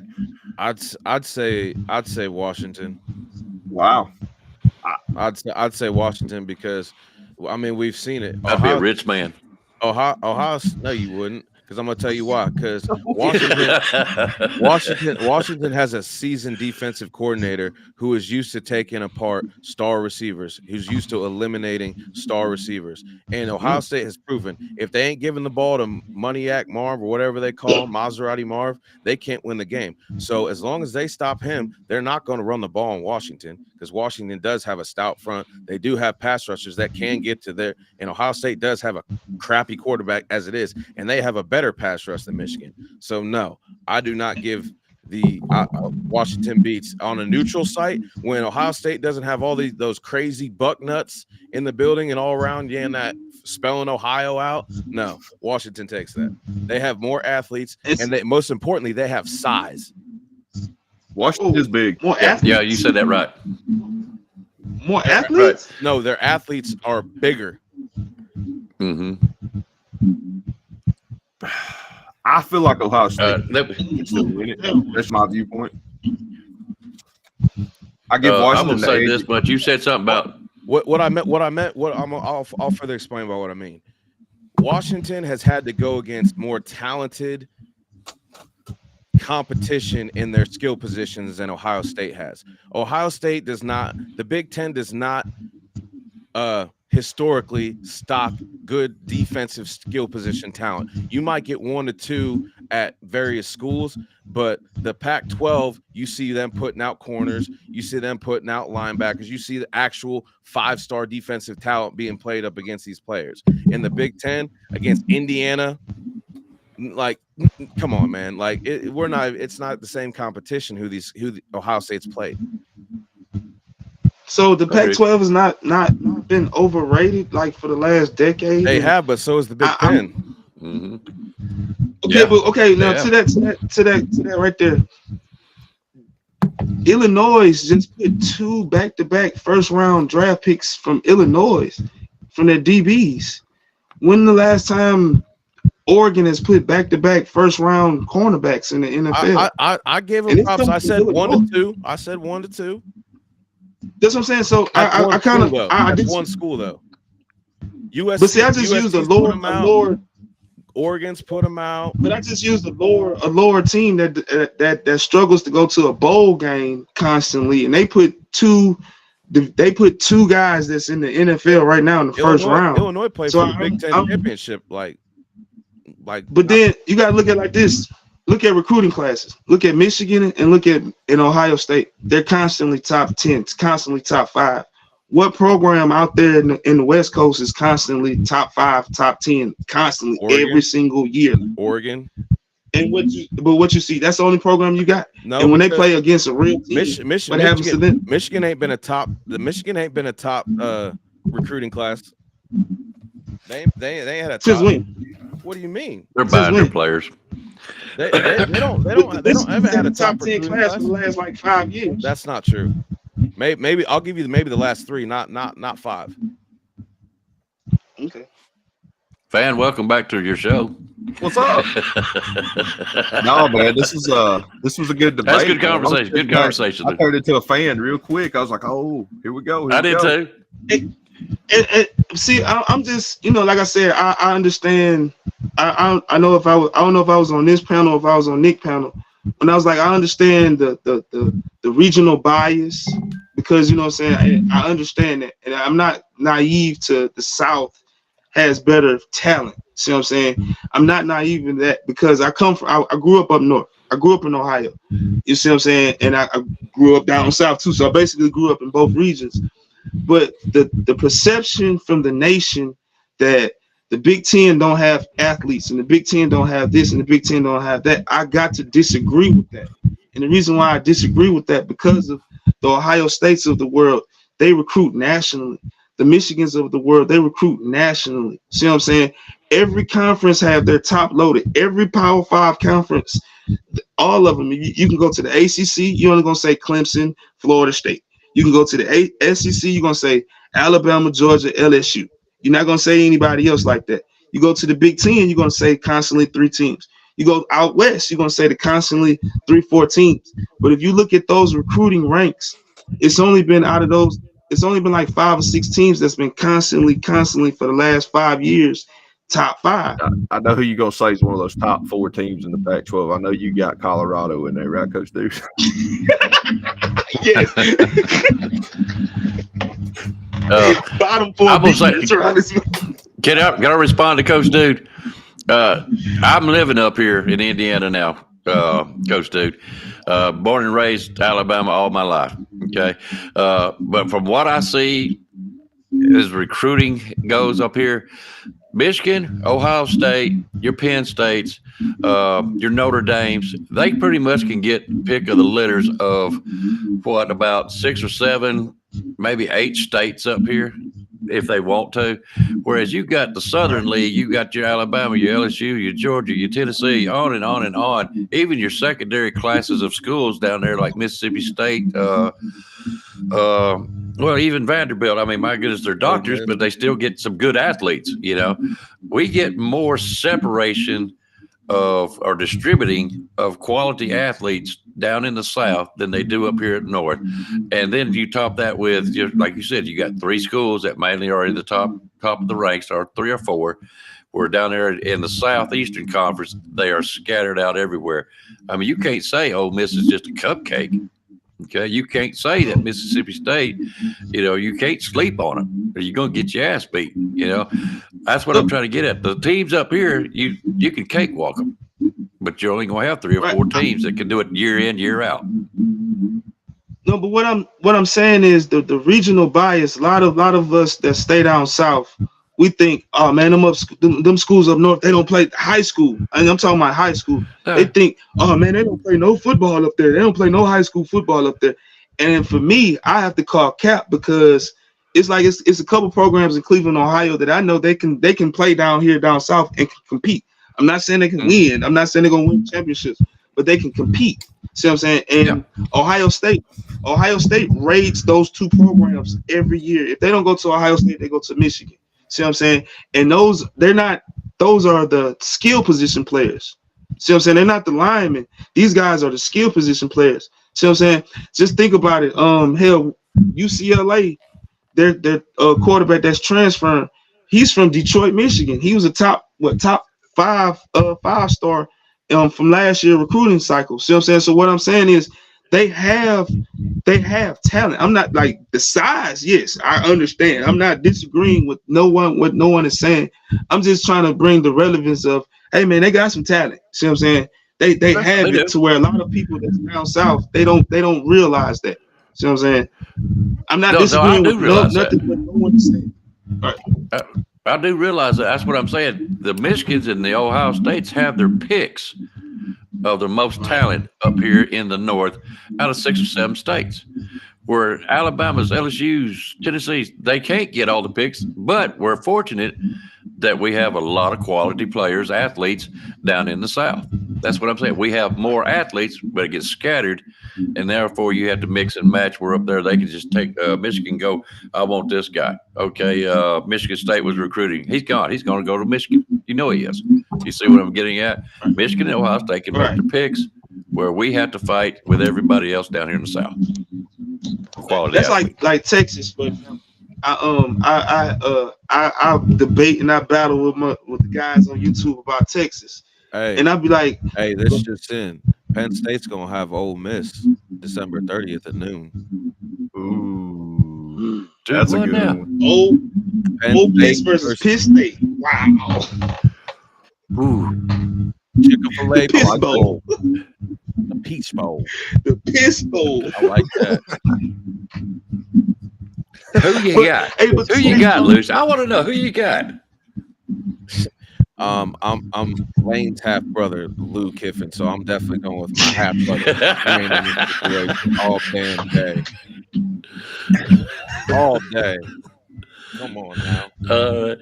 All right, let me do this, guys, and I'm going to step out because, guys, y'all are doing great. I'm going to put it in. Marthello, if you're still out there, come on with us because we know we're hoping we get to play you again. So you might want to try to get a conversation going up here. So come on in if you want to. Blake Miles is having problems. So, all right, guys, I'm sorry about that, but go ahead. That's like we're with Texas. You know, I have a guy that one of my good YouTube companion, good YouTube brothers off and offline. They're from Dallas. They're from a lot of my subscribers from the DFW area, and they talk their football. They Texas. I have to try to tell them people, man, y'all supposed to be good because y'all have fucking 8 million, 9 million people stay in one goddamn area. So y'all supposed to put out 200-300 damn recruits almost every year. You're supposed to have fucking 5, and then you got oil money. When you have fucking high school stadiums that are built on $1 million damn stadiums, you're supposed to be good like that. But then when I break it down with per capita and see a lot of the guys, you know, they look at the numbers, but I'll be like, man, per capita, we're better in the state of Alabama because hell, the state of Alabama got 5 million people total. And if the state of Alabama got 5 million total people and we putting in at least 10 to 15 5-stars per damn recruiting cycle, we're fucking better. The talent is better here. I'm sorry. You know what I'm saying? Just the numbers wise, it look better in different states like California, like Florida, like Georgia, for example. But for the state of Alabama, even Mississippi, see what I'm saying, per capita, we're one of the best. Yeah. Side note, the Dogs got Florida State. Oh God! Oh jeez! They're just giving the SEC just. I love it. Oh, they're just feeding victims. And I'm taking the Dogs in that one too. Well, hell, I'm I'd taking hope that so. angry He dog. knew it was coming. That dog gonna be angry at Florida State. I feel bad for the Seminoles. Yeah, that's kind of slap in the face on Georgia. I mean, yeah, we're gonna not really. I mean, they're getting an undefeated team, and I mean, I know the quarterback's out and all that, but I don't think it would have mattered. Hey, I know Florida State right now is like, damn. We got to go against Kirby with the month or him the prep. Look at the opt-outs. You think Coleman and Wilson the two wide receivers plus Hell that running no. back that they got, you think they're gonna play? No, absolutely not. Do you think they're gonna play? No, I'm gonna say, fuck no. This could end up being a butchering, man. Yeah, because Oh you my already. God. Hey, I wouldn't be surprised if you've seen other schools' players opt out of this, out of bowl games too. Because Yeah, you're gonna have a lot of that. That's for the start. You're gonna have as soon as they find out where they playing and who they playing. I'm getting ready for the transfer portal's already heating up. Mm-hmm. That's already been going off all week, and now that all this is about to go on, ooh. Hey, I want to play off something you said, Coach, dude. I want to play off something you said about high school players, especially from the state of Alabama. I agree with you, but they come from less. You know, money-wise, and I've always played into this, there's a lot more poorer families in the state of Alabama than there are in the state of Texas. Economically, there's a big gap difference. You know, Alabama players get it out of the mud, man. You know, they're hungry. That California mentality, they're talented. But there's a mentality to their players. I've heard it from coaches talking on different shows, like big time coaches. There's a California mentality there, and it's not what you want when you're trying to build a hungry, you know, violent team, especially on defense. Why you think I ain't like I've heard Bryce? a lot of. Why you think I ain't like Bryce? Oh, I know. That surprised me when you said you didn't like Bryce. That blew me away. Oregon's got to face Liberty. Oregon's got Liberty. Oregon's got Liberty. That's a joke. Well, they're gonna go. They're gonna let Bo Nix go out with a bang. That's what all that is. Yeah. Hey, listen. Bo Nix was not getting the Heisman. I don't know if any of y'all fans thought he was gonna get the Heisman. Listen, brother, you ran away from the SEC thinking you was gonna be able to tear up that part of the country in college football, and you did a damn good job. But at the same time, you still ran, my guy. You've been in college almost Stetson Bennett time. Like, let's be honest. Hey, well, at least he got his degree. At least he got his degree. Stetson Bennett didn't even get his degree. His whole 12. Yeah, he should be a damn doctor at this point, man. Stetson Bennett dealt with a private drinking matter that kept him from going to classes that only allowed him to go to football. From my reports. I dealt with it in high school. I just ain't problem. Hey, how great would it be if they call that bowl game the AARP game? I mean, I'm just. It's going to be funny to see how many Oregon players opt out in that game. Oh, because you got to think that's a lot of their draft stock right there. They get hurt in that game. That's all right. You playing Liberty? Mm-hmm. Yeah, Liberty. Like I had to look up at the screen. I did like Liberty. Why are they playing? Like, oh, they're 25th. When did that happen? Why did that happen? I would have. This funny. Now this is hilarious. They wait till Hugh Freeze leave to go undefeated. Right. Right. Yeah, because I got a better coach now. Right. With the same team. The exact same team. All right, wait a minute. I got a question. Bobby Petrino, did he not help coach at Auburn this year? Was it Auburn or was it somebody else? No, it was Texas A&M. Texas A&M. Texas A&M. Yeah. Yep. Did he not go back to Arkansas? Yep. That's what I was wondering. Well, I heard they built him an exclusive parking spot for his motorcycle. But see, that's a setup. If I was Coach Pittman, I wouldn't even hired him if I was Coach Pittman. Because see now, Coach Pittman, when he loses that third, he's gonna get X. They're gonna bring in Paterno right back. I wouldn't have done that. That's you got that man. You're gonna be looking over your shoulder like this the whole fucking year, no matter what. And then KJ Jefferson just transferred out. You're 100% right, dude. Yeah, but how you can't bring in a coordinator? How you gonna bring in a coordinator that used to be a head coach there? That's pressure. And it did not end well. Oh, it's a setup. A lot of scandals. Because they see what Saban does. They see what Saban does with all these ex-head coaches on his staff, and they try to emulate it. You're not the game manager that he is. You can't. That doesn't work. No. Yeah, you're not the guy. Don't guy. even have the respect level that Saban has and demands in that room. No. And most of the time, Coach Saban, what he does with those guys that had a big high profile job, And man, you get in the press box, you be an analyst first. You just don't come get no dang on coordinator and no dang on position coach job. You get your ass in that damn press box and you learn you learn the process before you come downstairs and get on this field. You just don't come from no, it's too many bosses. It's too many chiefs. I don't see that working out well. I don't either. That's going to be a disaster. But Arkansas is known for bad decision making, just like Auburn is, dude. That's what they're known for. They've had great coaches and run them off at different times, or they choose to go to a different program because of lack of control. And it's mirror images of each other. Yeah, when you got Jerry Jones as one of your damn boosters and they in your damn ear telling you we need to be good and his damn cowgirls is not that damn good, then hey, that too. Yeah, Cowboys are great. Guys, under 500. Look at the stats. Yeah, guys, can I switch the subject on you real quick? Yeah, because I really like to hear what Lucy might have to say about this, Coach Dude. Me and Van hit on it a little bit earlier. The losses of the game was made by mistakes from Georgia, and I think we all can agree to that. I don't know if we can or not, but I do. I think the mistakes that Georgia made is what cost them the game. Not only that, our offensive line and defensive line was just we outclassed them in the right key moments. But I want to know, play calling. Mike Bobo versus Kevin Steele. Who won that battle? I would definitely say Kevin Steele, and I would argue with both of you guys that that's what put us over the top last night was the defensive matchup between Kevin Steele outmaneuvering and confusing Mike Bobo and Carson Beck. I can't disagree. Coach Dude. I agree. And then like last night, we was getting pressure off the 4-man front. We wasn't really doing a lot of blitzing. We wasn't doing nothing exotic like that. We were just really playing very sound, disciplined, especially on the defensive side of the ball. So I agree. Between that matchup, Bobo got his ass outclassed. Bam. The fact that we only used the 4-man rush the majority of the game and got pressure the way we did because I take my hat. I think Georgia's quarterback's a good quarterback.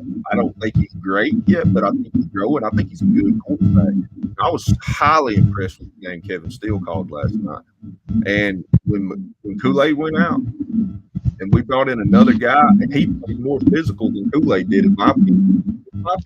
He played more physical, especially in the red zone. He's a bigger corner. Yes, he was. I'll just go ahead and say it. I think Kool-Aid could have. I don't know. I think that might have helped us even more when Kool-Aid went out. I know that's crazy talk, but. Okay, do you think him going out that they went after the who replaced him? Who replaced McKinstry? Trey Amos. Was it Keys? Yeah. Trey Amos. Okay. Yeah. You know they went after that side then. Yeah, and he had a PBU. Literally the second they went at him, he broke up that pass at Brock Bowers. Yep, that's what I'm getting at. McKinstry people don't want him to go that way because they know he's good. So when he went out, Amos come in, they're going to try to test him out. You know what I'm saying? All right. Reese versus Schumann. What do you think about that matchup? Who won that battle? Later in the game, Reese. I questioned some decision-making calls in the second quarter, but I think he was setting some things up, and I got to go back and watch the game again and sort of break it down for myself. But I think overall, Schumann lost that. I think he using two linebackers majority to spy Milroe took them out of their game plan and what they like to do best. And we took advantage of that later on, and we got trying to use. And then later on, didn't even matter. It didn't even matter. We started to run on them at will. I thought we should have run the ball a little bit more earlier. I thought we got away from it some in the first half. But that being said, football's a chess match, and sometimes you got to make some weird moves to try to set up things 6 or 7 pieces away, 6 or 7 turns away. So I thought Tommy did pretty good, man. I really did. Lucian? Tommy Reese did phenomenal. And I'm going to say he definitely won that matchup because if you guys actually go back and look at the film, Jalen missed so many wide open receivers going across the middle, streaking down the field, and we can't hang. That's not Tommy Reese. He schemed a great game. Even on the plays, even on the drives, we went 3 and out and stuff didn't happen. That's because we were going up against some of the top athletic talent in the country, and they're going to make plays in games like that. So there's really nothing you could do about that. But as far as the game plan of what he wanted to do, I loved it. And I think he did. I thought that Georgia having that 2 spy linebacker on Jalen Milroe was very dangerous. And I think any other team in the country might not have the personnel necessarily to do that with the recovery speed that those two played with. But as you can see, it slowed him down at first. But once he figured out where they were going and what lane to actually get in, he defeated it. So again, Tommy Reese, the Mad Hatter, love that guy. Coach Dude, what do you think? I mean, we won the game. We had more points than them, so I got to give it the credit to Tommy. I'm more honestly, just being honest, I'm giving more credit to the damn players because, just in my opinion, if Tommy really would have fucking schemed that shit up the right way, we could have put 50 fucking points on Georgia. I'm sorry. And if we would have really ran the ball like how we was supposed to, because we was dominated the line of scrimmage. We took the air. We actually helped Georgia defense out by putting the ball in Jalen hands to throw the ball more. And if we really it was plays I remember. I don't know if you was in the chat, man. I was like, hey, man, we got this man on this man. Let's run this. And we ran it finally. And it was fucking open the whole fucking game. Again, the middle of the fucking field with the tight ends was open the whole fucking game. Crossing patterns. And I know Jalen missed some throws. I do know that. Yes, he missed a whole bunch of them. But I wanted to, but at the same time, man, some plays that we ran against Auburn, we ran it earlier in the year, it would have been effective against Georgia. We didn't do it. See what I'm saying? It is no reason why we shouldn't have done it. Like I said, I think it was more athleticism and more determination, honestly, to me, than play calling. And that's just me because we didn't utilize Jalen legs enough. We did not do that. And again, to this day, when we fucking run a running back screen, when we fucking run a bubble screen, the shit is wide open without the athleticism on the outside. And that's just me. But hey, man, Tommy did a great job for his first season in the SEC. And I'll give him that too. Stepping up with the competition level, he did. That's something I can say. He has grown. He has done the same thing as the team and as Jalen Milroe. They all of them on the offensive side of the ball have grown and have gotten better throughout the year. You know what I'm saying? I want to jump in real quick and say something. I knew that our secondary was better than Georgia. I just knew that just from watching the film this year. But I was actually shocked at how wide open some of our guys were at different times of the game. How much did y'all notice that too? I know, of course, crossing routes, but man, I was surprised, man. We caught their safety slipping a couple of times, man. And if we could have took advantage of that, yeah, I think there would have been a bigger discrepancy on the scoreboard at the end of that ball game. Because, and I'm with you, Lucian, on that. That's not Tommy's fault. That's Jalen's fault at times because he's got to see those guys. Also, if he would have checked out of some of those and checked to a running play instead of some of those passing plays that we had, I mean, especially most specifically on the one that he tried to throw the quick slant to Benson. If he checks out of that and we run to the pitch right, Roydell scores on that play. I agree. They were overloaded so much, and Roydell, that's a walk-in 35. That's a 35-yard touchdown right there. Yep. And I think with a month of film, with Tommy actually getting in his ear, because you guys got to understand, everybody's got to understand, they only have so many days in a week to get ready for a team. Now they have an extended period to really break down and critique what Jalen really can do to get better. And that giving him that time to actually perfect his craft, which is basically a month, guys.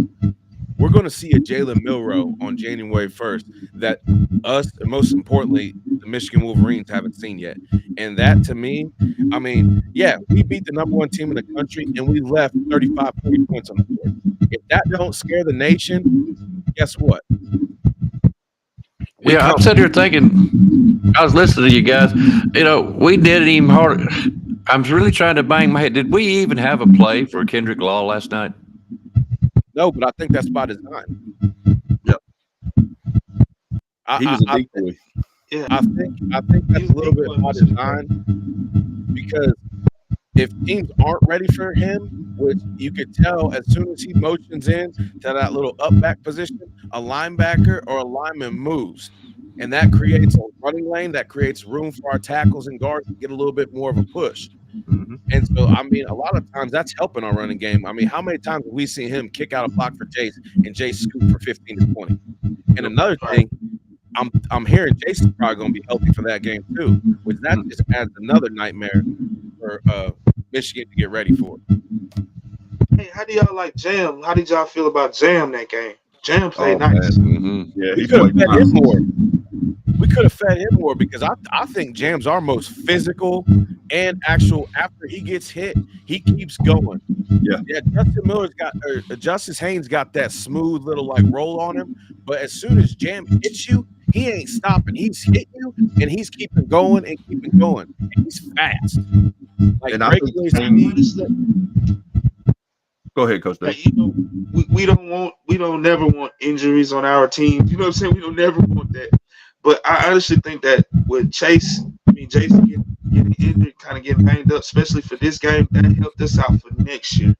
Because, see, I was one of the people that kind of thought that, hey, Jam might transfer. Jam might be on the transfer portal. But with him getting, says more significant playing time towards the end of the season and getting in key moments, that injury was a blessing, because I think that's gonna be able to keep Jam on the roster for next year. And him and Justice next year. Oh my Jesus! And Richard Young too, boy. I'm telling you what, Richard Young is our running backs. He's a beast. And we're getting one, and with that freshman getting ready to come in, is lightning in a bottle. Yes. Our running back room is little as fuck. How we gonna use him? Oh, we'll bulk him up. Oh man, I've seen teams with small running backs just destroy defenses. I've seen them. I will say this: Roydell Williams is doing a fantastic job. I think he is what I call your fullback. That's what I call him. You got your fullback power with him. I'm a little confused though by the fan base sometimes, because I hop around a lot of Alabama chat shows, and people almost seem excited to see McClellan hurt because they think that Hayes is that much better, but I don't see it. McClellan's the better blocker. He's more consistent. That dude's 4.5 to 5.2 yards at a clip. You also got to realize he's been in college. Like, all the fans are taking what I'm not taking anything away from Haynes, because that's one of my guys. But dude, he's the future. Chase has played SEC big game football. That's experience. Saban always said unless we had a running back that wasn't talented, that wasn't responsible, that couldn't handle the ball and take care of it, yes, then we would see a freshman. But that's not the case. We have 3 upperclassmen running backs who are all bad dudes who all enjoy contact, and most importantly, they take care of the football. Yes. And promote, and for the most part, pick up blitzing linebackers too. Big time. That's key. That's the reason why Justice hasn't really got more burn this year also. And it's not because the red shirt rule and that, because that red shirt rule, they don't give a fuck about that. Plus he's got that giant air cast on his left arm. I'm wondering, like, obviously you don't want to take a chance with that. I mean, that's a pretty big cast, and I'm not saying he couldn't play with it, but why risk that injury for the future when because we don't need him. No, we don't need him right now. We've got 3 guys in front of him that are absolutely bring something different to the table and all getting their job done. A+ in my book. And like you said, the most important thing is picking up those blitzing linebackers. And the times we've seen Haynes, he has struggled at times, and it's because he's young. It's not because he ain't good. It's because he's young and he's inexperienced in SEC football. That speed gap's different. So, I mean, his time's coming, but right now we don't need him on the field. We got guys that can go out and do the job. All right, I'm going to give you a question, and I'm going to step out and let y'all do whatever you want to here. I really like this comment. I'm proud of Caleb Downs stepping up and handling Bowers yesterday. What an amazing freshman this year. Guys, you cannot say enough about Caleb Downs. I'm going to step out. Y'all have at it, and I'll be back just shortly. SEC Freshman of the Year, NCAA Freshman of the Year on the defensive side of the ball. If that kid don't get it, man, we need to stop. We need to stop giving out certain awards. We need to just stop. He's going to go on under freshman.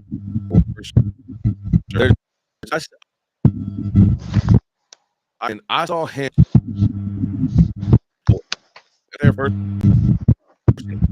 year as the number one safety, as a true freshman, off getting into campus for bowl prep.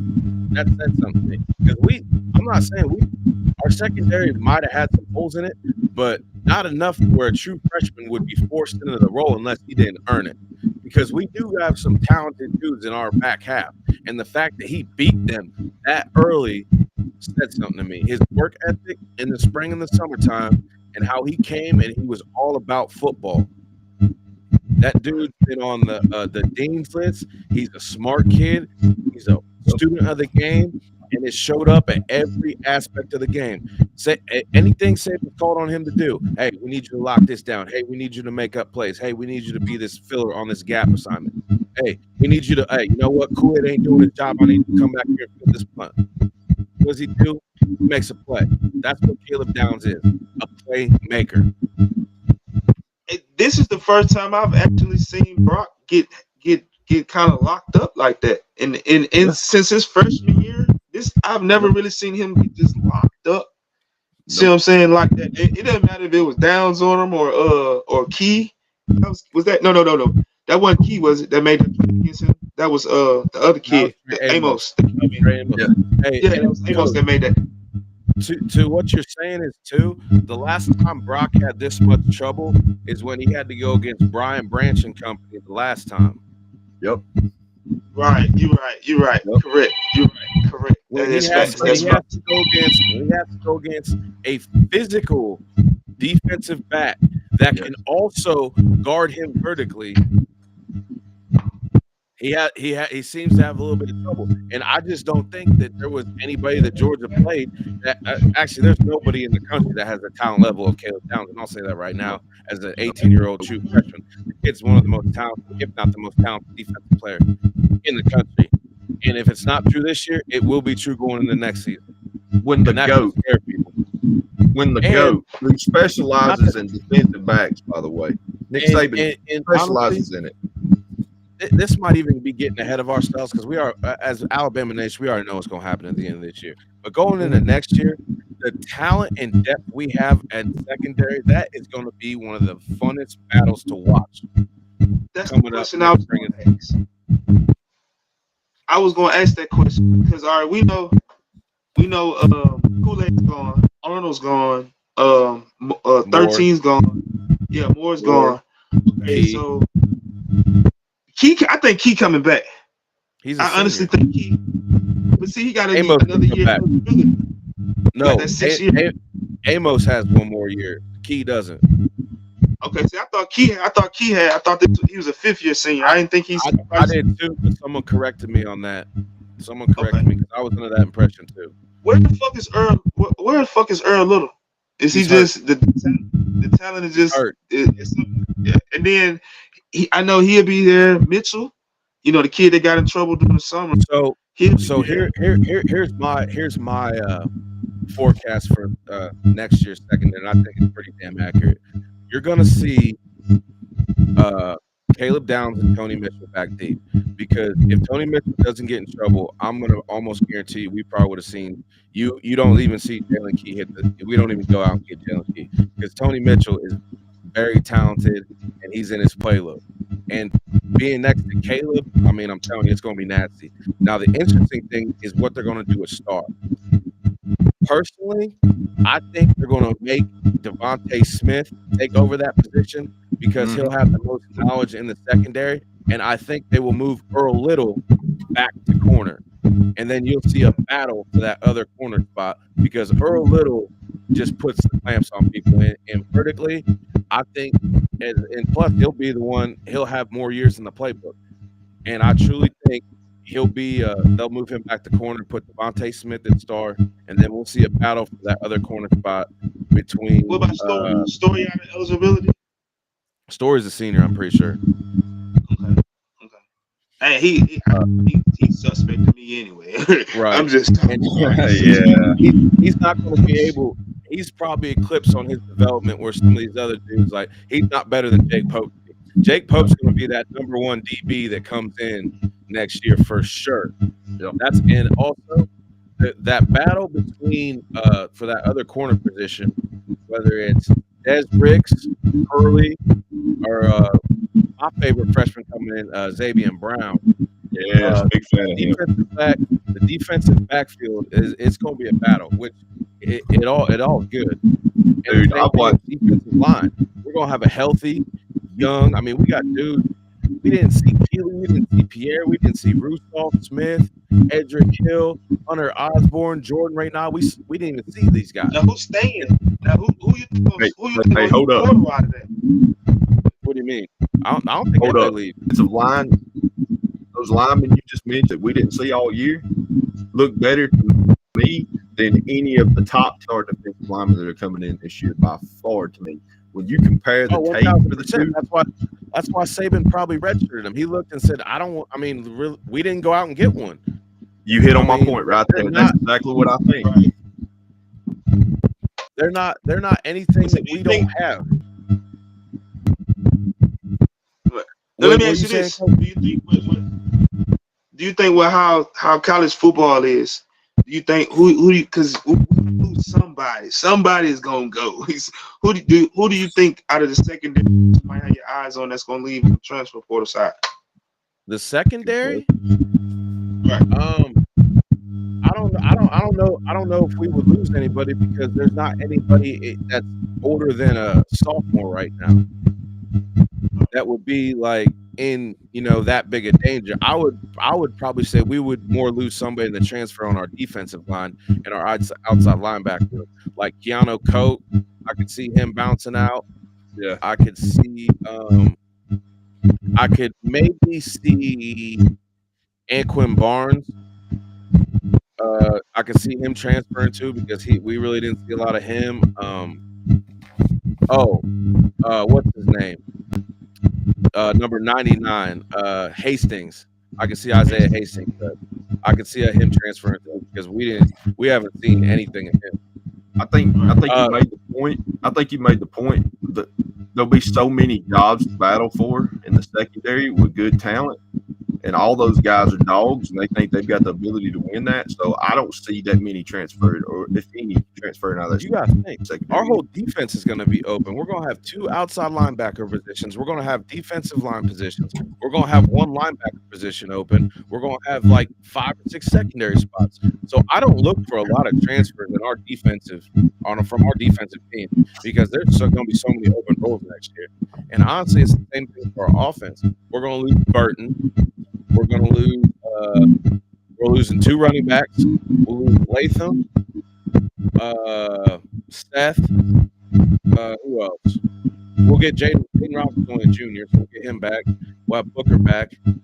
So yeah, that's 2 spots open on the offensive line too, and a spot open at receiver. I look to see somebody transfer too. I mean, I'm not sure about the health of Ja'Cory Brooks, but I'm not saying that the time has passed him by. But I mean, you got to understand Ryan Williams reclassified too. We got. Hey, is it official? It's not official yet. It's not official. I don't know. From what I heard, it is. It's not official just yet. It's coming. It's coming, but it's not official just yet. And well, we still got Jalen Mbakwe coming in too. Like you got some fast, you got some straight speed. And these dudes are hungry. And the thing about Ja'Cory Brooks' whole class is that was the thing against them. Wasn't none of them hungry enough to go out and get the job done. I'm not so sure that, especially with the season Isaiah Bond had. Kobe Prince coming off a very, very successful season, being Mr. Dependable. I wouldn't be surprised if Malik Benson transfers, honestly. Yeah, I look wouldn't be for surprised, him to transfer. and I wouldn't be mad about it. No. I got a question for you guys because Justin just said what I was sitting here thinking. How excited are you to be that Milroe is coming back next year? I don't look for him to play past that. But with all the quarterbacks, does anybody leave or does Wait a folks minute. stay? What do you? I think me and Lucian talk a lot, and he's got a pretty hot take, but it makes sense to me about Milroe. So I kind of like to see him lead off of this. All right. Yeah, Jalen Milroe coming back next season would definitely be the favorite. But I'm going to tell you something right now. He goes out and he has a huge ass game against Michigan, which he's going to, and we blow out Texas, or he has a very successful game against Texas. That young man has better numbers statistically and all the way around, and will have beaten better competition than Anthony Richards. He will also have a better combine because he's a bigger. I'm not saying at size wise, but at his size and his strength, he will put up better numbers. And we all know what NFL owners like. They like that combine. But at the same time as the combine, he'll have a national championship on his shoulders. He might even get a trip to New York. We don't know that yet. But I can tell you one thing. If he goes out and does what he needs to do, guys, he ain't coming back next year. And Saban will tell him that. Because NFL owners want someone like Jalen because of how high his ceiling is. The right offensive coordinator with Jalen Milroe in the NFL, because here's the thing, you don't have to have that conversation you have like you had with Bryce Young about him not being big enough, or Mac Jones about him not being fast enough. Jalen Milroe already has all that. He's already the size of the NFL linebacker sometimes. You know what I'm saying? So if he comes out and balls out, because let's face it, he's got a month, and Tommy Rees is going to be in his bag.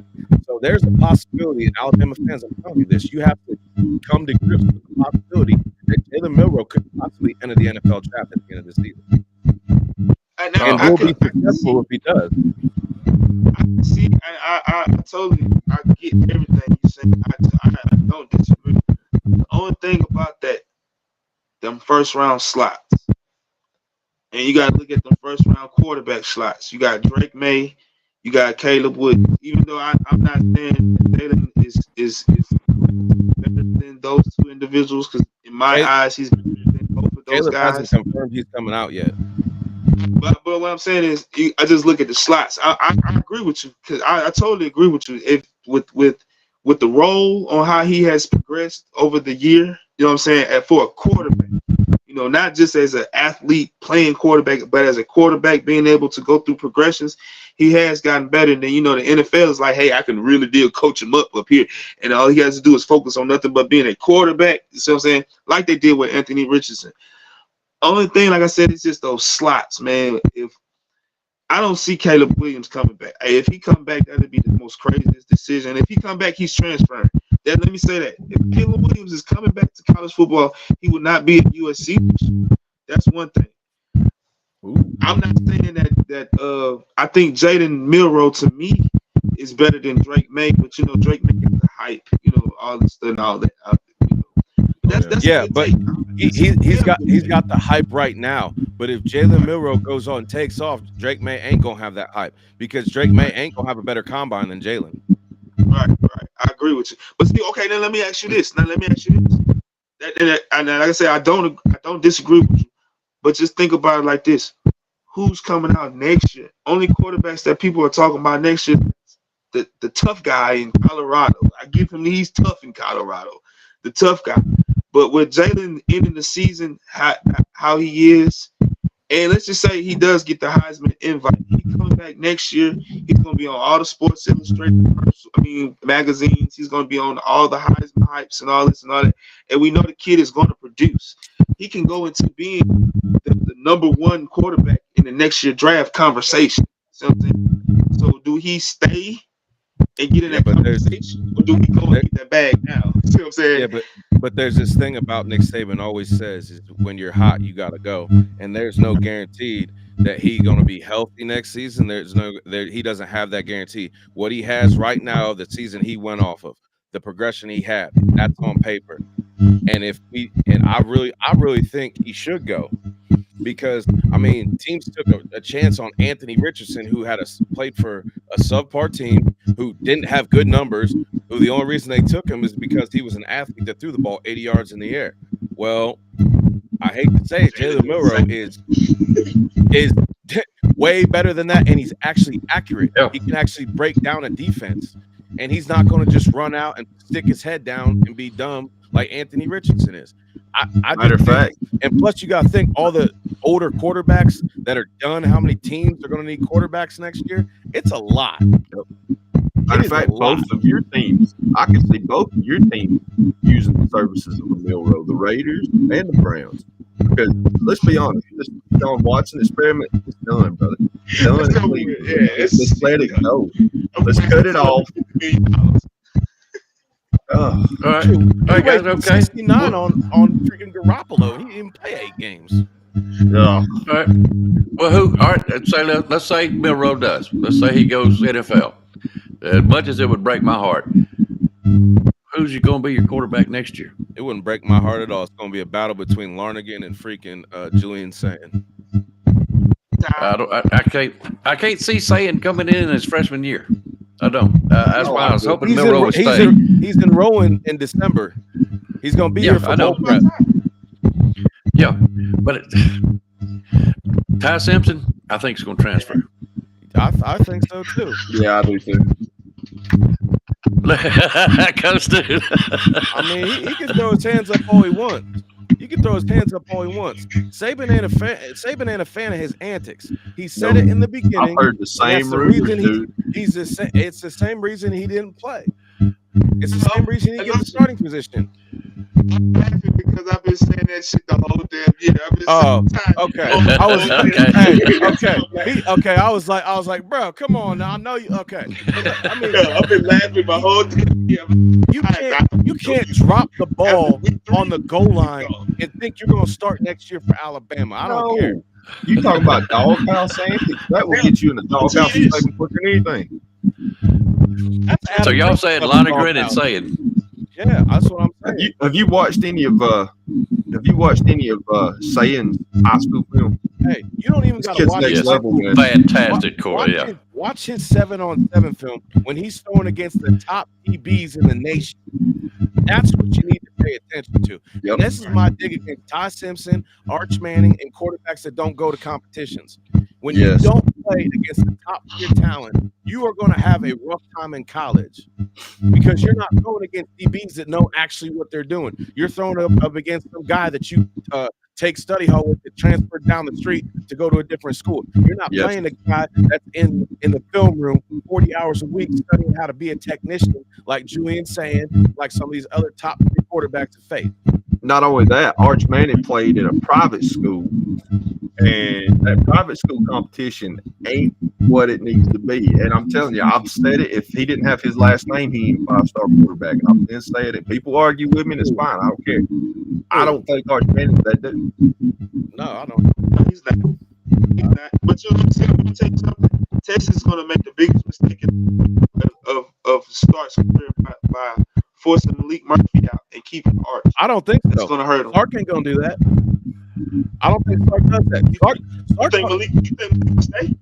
Sark already said that he was not a fan when to push for Arch Manning. That he said that in an interview. I remember him saying that was not his choice of quarterback that they wanted. But Texas as the whole were the ones that kind of pushed him, like drove Arch Manning down his throat. Because I think he wanted to go after somebody else. Okay, but I'm asking you this. With the rumors that be with Quinn Ewers, saying he's coming back next year, and you got the golden boy, Arch. I think Malik is the odd man out there. Plus, you got a class of 2025, KJ Lacey from Saraland, Ryan Williams, quarterback. He committed to Texas too. So you got that. That's why I think Malik. And then you got to look at it like this. Last spring, a lot of teams, a couple teams from the SEC was trying to approach Malik. With the NIL deals, that hey man, you need to come on. So for me, business decision wise, I think Malik should transfer from Texas. I think Arch has to beat Malik, and he hasn't done that yet. Malik beat him in the spring, he beat him in the summer, he beat him in the fall. and I don't think Arch is going to beat him. That clock ticking, man. Malik is like Jalen. You got to get one good year in you. You can go to the league, and he got the size, the prototypical size. But here's the other thing is too, Quinn Ewers is ouchie. That dude gets hurt at least 2-3 times a season. Who's to say that he don't get hurt early? And Malik Murphy, that he does have that year next year. Because Arch Manning ain't gonna be ready next year. Malik Murphy is. With how college football is, and with this NIL, because we got to put the monies into it. We got to equate the. With Alabama situation, we can afford to have a Jalen Miro start next year and pay Julian Sand to sit on the bench because that's our future. Do you think Texas can really be able to afford Quinn Ewers, Arch, and Malik Murphy? All three. First of all, like you said, they got Texas money. And here's the other thing too, which they know is quarterbacks. If I'm a quarterback and I'm at Texas, there ain't no other damn school in the nation that's going to coach me better at Sark as a quarterback. So it don't make no damn sense to leave for my future to go to another school with subpar coaching when I have, in my opinion, one of the greatest minds as a quarterback coach, as a play caller, right here where I'm already at. It doesn't make it's not a good business decision for Malik Murphy. So where's he going to go? Where's he going to go? Okay. Question. Jordan Travis is finna graduate. They need a quarterback down there on Florida State, and with that, what he got, and Mike Norvell is a nice, good quarterback coach. He knows he did good with Jordan Travis. I just say that much. They're in the market for a quarterback. You gotta look at Texas A&M will be in the market for a quarterback. LSU, I don't care what nobody say, they will be in the market for a quarterback. It's a lot of teams that's going to be in the market for a quarterback, and the price is right. But you got to think though. There's other quarterbacks, starters that are transferring out this season that are. You would think would get more of those looks, but I'm not saying it's not possible. I just think he stays. See, the only reason why he stayed this year and didn't transfer during the spring was because, like I say, word on the street, quote unquote, word on the streets, is Texas ante up the more money. Plus, he, like you said, we all know noodle arm down in Texas is very fragile. I don't care what nobody say. That noodle ass arm down there will get broken. Glass is broken on contact. So he's going to get. And they're in the SEC next year. That's true. They you gonna have to go against pass rushers every week. It ain't like Texas. Like, you got Oklahoma. We got 4 weeks off. We got another team that rushes. They need a quarterback. Right. That's what I'm saying. There's a lot of teams that need quarterbacks, but I don't think he's gonna find a better offensive mind in situation than Sark. Okay, guys. I'm sorry to interrupt a very good conversation, but we are going to have to wrap this up. We're going to go around the table one more time, let you say what you got to say, what you want to say. I'm going to start off. Hey, great game. Georgia last night was a great team. Good win. I was afraid that we wouldn't get into the Natty because of their schedule, but they were number one all year. That played a heavy weight into their decision of putting us in the Final Four. Congratulations to Alabama. Roll Tide. I love the last two games. It's been a great season. I'm proud of this team, and I will say it again. I am proud of this team, expressly team. Okay, guys, that's all I got. Been a great show. I'm gonna let you guys go, and when y'all are done, we'll cut her off, and we'll hope to see y'all again next Sunday. All right, Coach Dude, plug your channel, man. Listen, man, Coach Dude Sports Team. If y'all like to have fun, like to come laugh and have a good time, you're gonna hear listening and all this stuff, but it's fun and games, and we have a good time. I do want to say, man, my prediction for Alabama was true. Before the season, they say it's recorded. It's recorded. I can play the live again. I predicted that Alabama would go 11-1 and win the SEC championship. So, congratulations for that. Congratulations to the fan base for the Colorado fan base, or Georgia fan base, or Alabama fan base. Congratulations to everybody. If you went to a bowl game, salute to that. Because it's money's to your school. Man, this is only the beginning. Like, seriously, this season right here is one of them. Hey, catch me next year, because next year you done messed up, and they done messed around because we are in the playoffs. So we're actually above schedule. You look at it like that with the new quarterback, new OC, DC, a lot of new pieces on offense, and we're actually ahead of schedule. So that's very feasible. Like you said, Icebox, this is one of the most entertaining football seasons for the Alabama standpoint, from a fan standpoint, as a college football fan. With Texas being good again, with other teams being good, it has made it better for me as a fan. So I salute that. I love that. Hey, man, great show, gentlemen. I love y'all. Later, man. Hey, Coach. Lucian.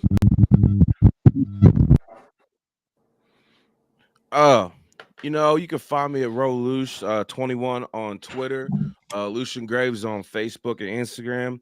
You can also find me on Tuesday nights on the Bama Standard Network on the Final Whistle at 8 p.m. Central, 9 p.m. Eastern, and also getting ready to start in the next few weeks coming up. My new show will be airing Thursday nights. We haven't ironed out all the details, but it is happening, and it's going to be coming up in the next few weeks. There's going to be a very, very familiar face from the Barbershop joining me as we take a different look into Alabama football, none that's really been touched on before. So I'm really excited. Everybody that's involved with the project's excited. So Icebox, thanks for having me on, man. It's always a great time coming in, talking Alabama football with you guys. Hey, we love you. We do, and I can't wait to see it. Van's got to keep me up to date on that. Go ahead, Van. I just wanted to shout out some people in the chat. I appreciate everybody coming. Nick Saban Jr. showed up. I want to plug his channel. He's got a fantastic channel. He does great work. He's a good guy. If you don't follow him, you need to. Kangaroo Black, I'd like to plug his channel. Good guy, entertaining as hell. It's so fun to watch him. Of course, all the other guys here at the Bam Damn Sports channel got shows at different nights. Tuesday night, you got the Horseman. Thursday night, you got a show. Friday nights, don't have a show. But Saturday, Icebox been putting in work. They have predictions on early Saturday. They do after game shows within an hour and a half after Alabama's game's in. And then late nights, he's got a show, and they just chop it up talking about whatever. So he's doing some fantastic work over here. Love, watch, and listen to Icebox talk anytime. He's my buddy, and I appreciate all the work he does for me. So I wanted to put that out there. And, of course, Lucian is like my brother. Me and him chop it up 7 days a week. We talk all the time, constantly. So, we talk more Bama football, I think, than some of the analysts and coaches do. But, man, I had a great time today. This was a great show. It wouldn't be nothing without the input of everybody that comes on and everybody in the chat. So I just want to thank everybody. Yeah, and I got a comment on the pickups. I'm sorry, guys. I thought I was done, but I have to say this. Congratulations to Alabama Tide, 2023 pick'em champion in the regular season. And not only that, the little turkey also won the one game $200 up for grabs. He got the closest to the score. He beat me by 1 or 2 points. Wasn't much. I was going to be – if he had done it, I would have won it myself. But great job to Alabama Tide. I want to congratulate him as well and let him know that if it wasn't for scheduling issues, that would be my trophy and my money. I didn't get to play the last 7 weeks, or I would have took all of it and I would have let all y'all know about it. Oh, Dexter Wright just popped up. Shout out to him too, man. Thank the world of Dexter Wright. Great dude. Y'all need to follow him on Facebook, man. He keeps up with content, man. He's my source of news, by the way. I learned about all kinds of stuff through Dexter Wright. So if y'all don't follow him on Facebook, hit him up. He's got a great format.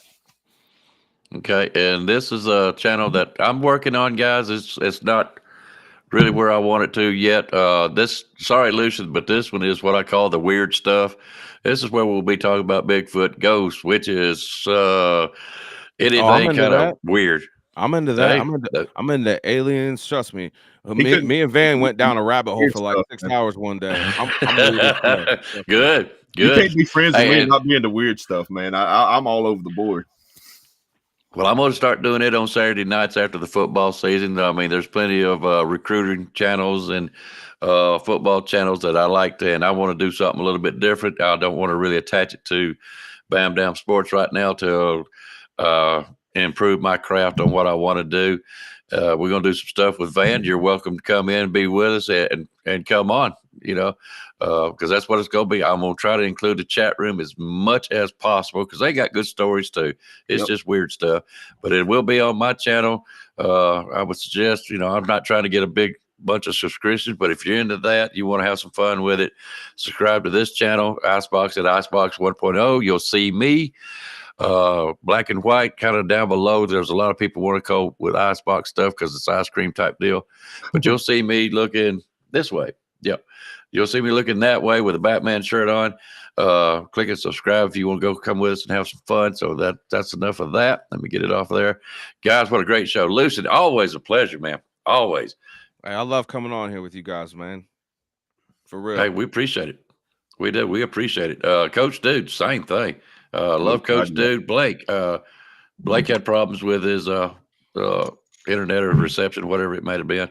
But we appreciate all you guys. Justin was going to come on, but he seen we had a full room. So we appreciate it. Guys, we had fun. We're going to get out of here. We love all y'all. Van, appreciate it, bud. Roll Tide. Thank you. Roll Tide, baby. Here you go. Here's the bear coming at you. Roll Tide, guys. You've got to be better in all three areas of life, which of course are spiritual, mental, and physical. You must be able to discipline yourself. If you don't learn but one thing out of football, it'll be worthwhile.